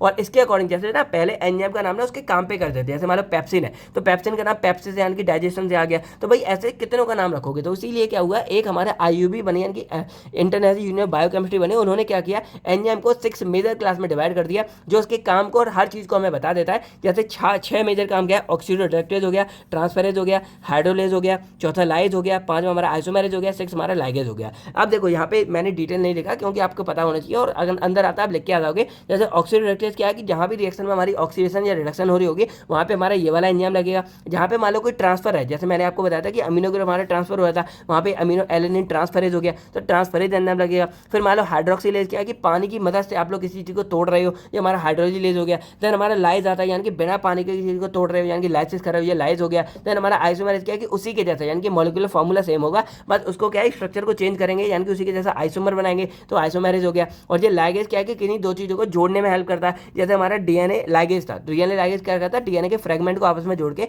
डीएनए की फॉर्मेशन में हेल्प कर रहा था।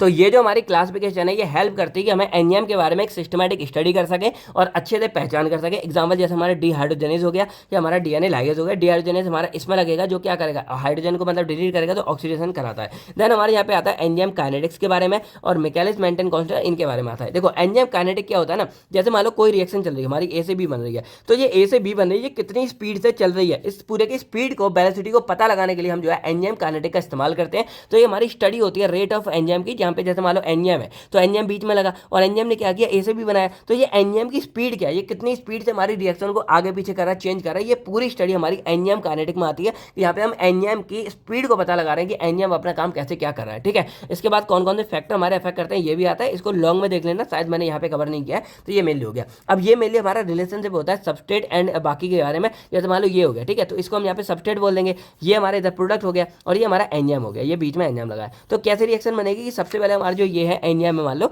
तो एंजाइम हमारा क्या होगा, सबस्ट्रेट के साथ मिलेगा, यानी कि एंजाइम के साथ मिलेगा सबस्ट्रेट के साथ, और जब मिलेगा तो यहाँ पे एंजाइम सबस्ट्रेट कॉम्प्लेक्स बनेगा, ये वापस भी टूट सकता है, और जब एंजाइम सबस्ट्रेट कॉम्प्लेक्स बनेगा तब आगे जाके क्या होगा, एंजाइम हमारा अलग हो जाएगा, प्रोडक्ट हमारा फॉर्म हो जाएगा। तो इससे पूरी एक डेरिवेशन बनती है जो लॉन्ग में हमारी कई बार आती है, तो भाई एक बार देख लेना, सिंगल एक डेरिवेशन है और बहुत इंपॉर्टेंट है, तो ये देख लेना। तो ये हो गया। अब ये हमारे डिपेंड किस पे करेगा, तो भाई सिंपल करेगा, हमारे सबस्ट्रेट पे भी डिपेंड करेगा, हमारे एंजाइम पे भी डिपेंड करेगा, और ये कॉम्प्लेक्स स्पीड बना है, इन सब पे हमारे ये डिपेंड करता है। तो इसके लिए हमारी पूरी एक इक्वेशन बन के आती है, V naught is equal to V max upon यहाँ पे इंटू एस है upon K M plus S है। तो वी नॉट हमारी क्या इनिशियल वेलोसिटी है कि जब हम रिएक्शन स्टार्ट कर रहे थे तो कितनी थी, वी मैक्स हमारी मैक्सिमम वेलोसिटी यानी कि कितने स्पीड से हमारी रिएक्शन चल रही होगी। अब देखो मैक्सिमम में कब आएगा, जैसे मान लो एंजाइम है, एंजाइम जब सबस्ट्रेट जुड़ते हैं तब हमारे कॉम्प्लेक्स बनता है, तो अगर एक मैक्सिमम स्पीड आती है यानी कि उस टाइम पे क्या कि जितने भी हमारे एंजाइम है वो सारे के सारे हमारे यूज हो चुके हैं, यूटिलाइज हो चुके हैं, तब हम यहाँ पे ई एस कॉम्प्लेक्स बनेगा, और वो स्पीड यानी कि जब हमारे एक भी फ्री एंजाइम नहीं बचा होगा वो हमारा बी मैक्स कराएगा, यानी कि मैक्सिमम वेलोसिटी हो जाएगी। तो ये हो गया। नीचे हमारा के एम है, तो ये माइकलिस मेंटेन कांस्टेंट होता है,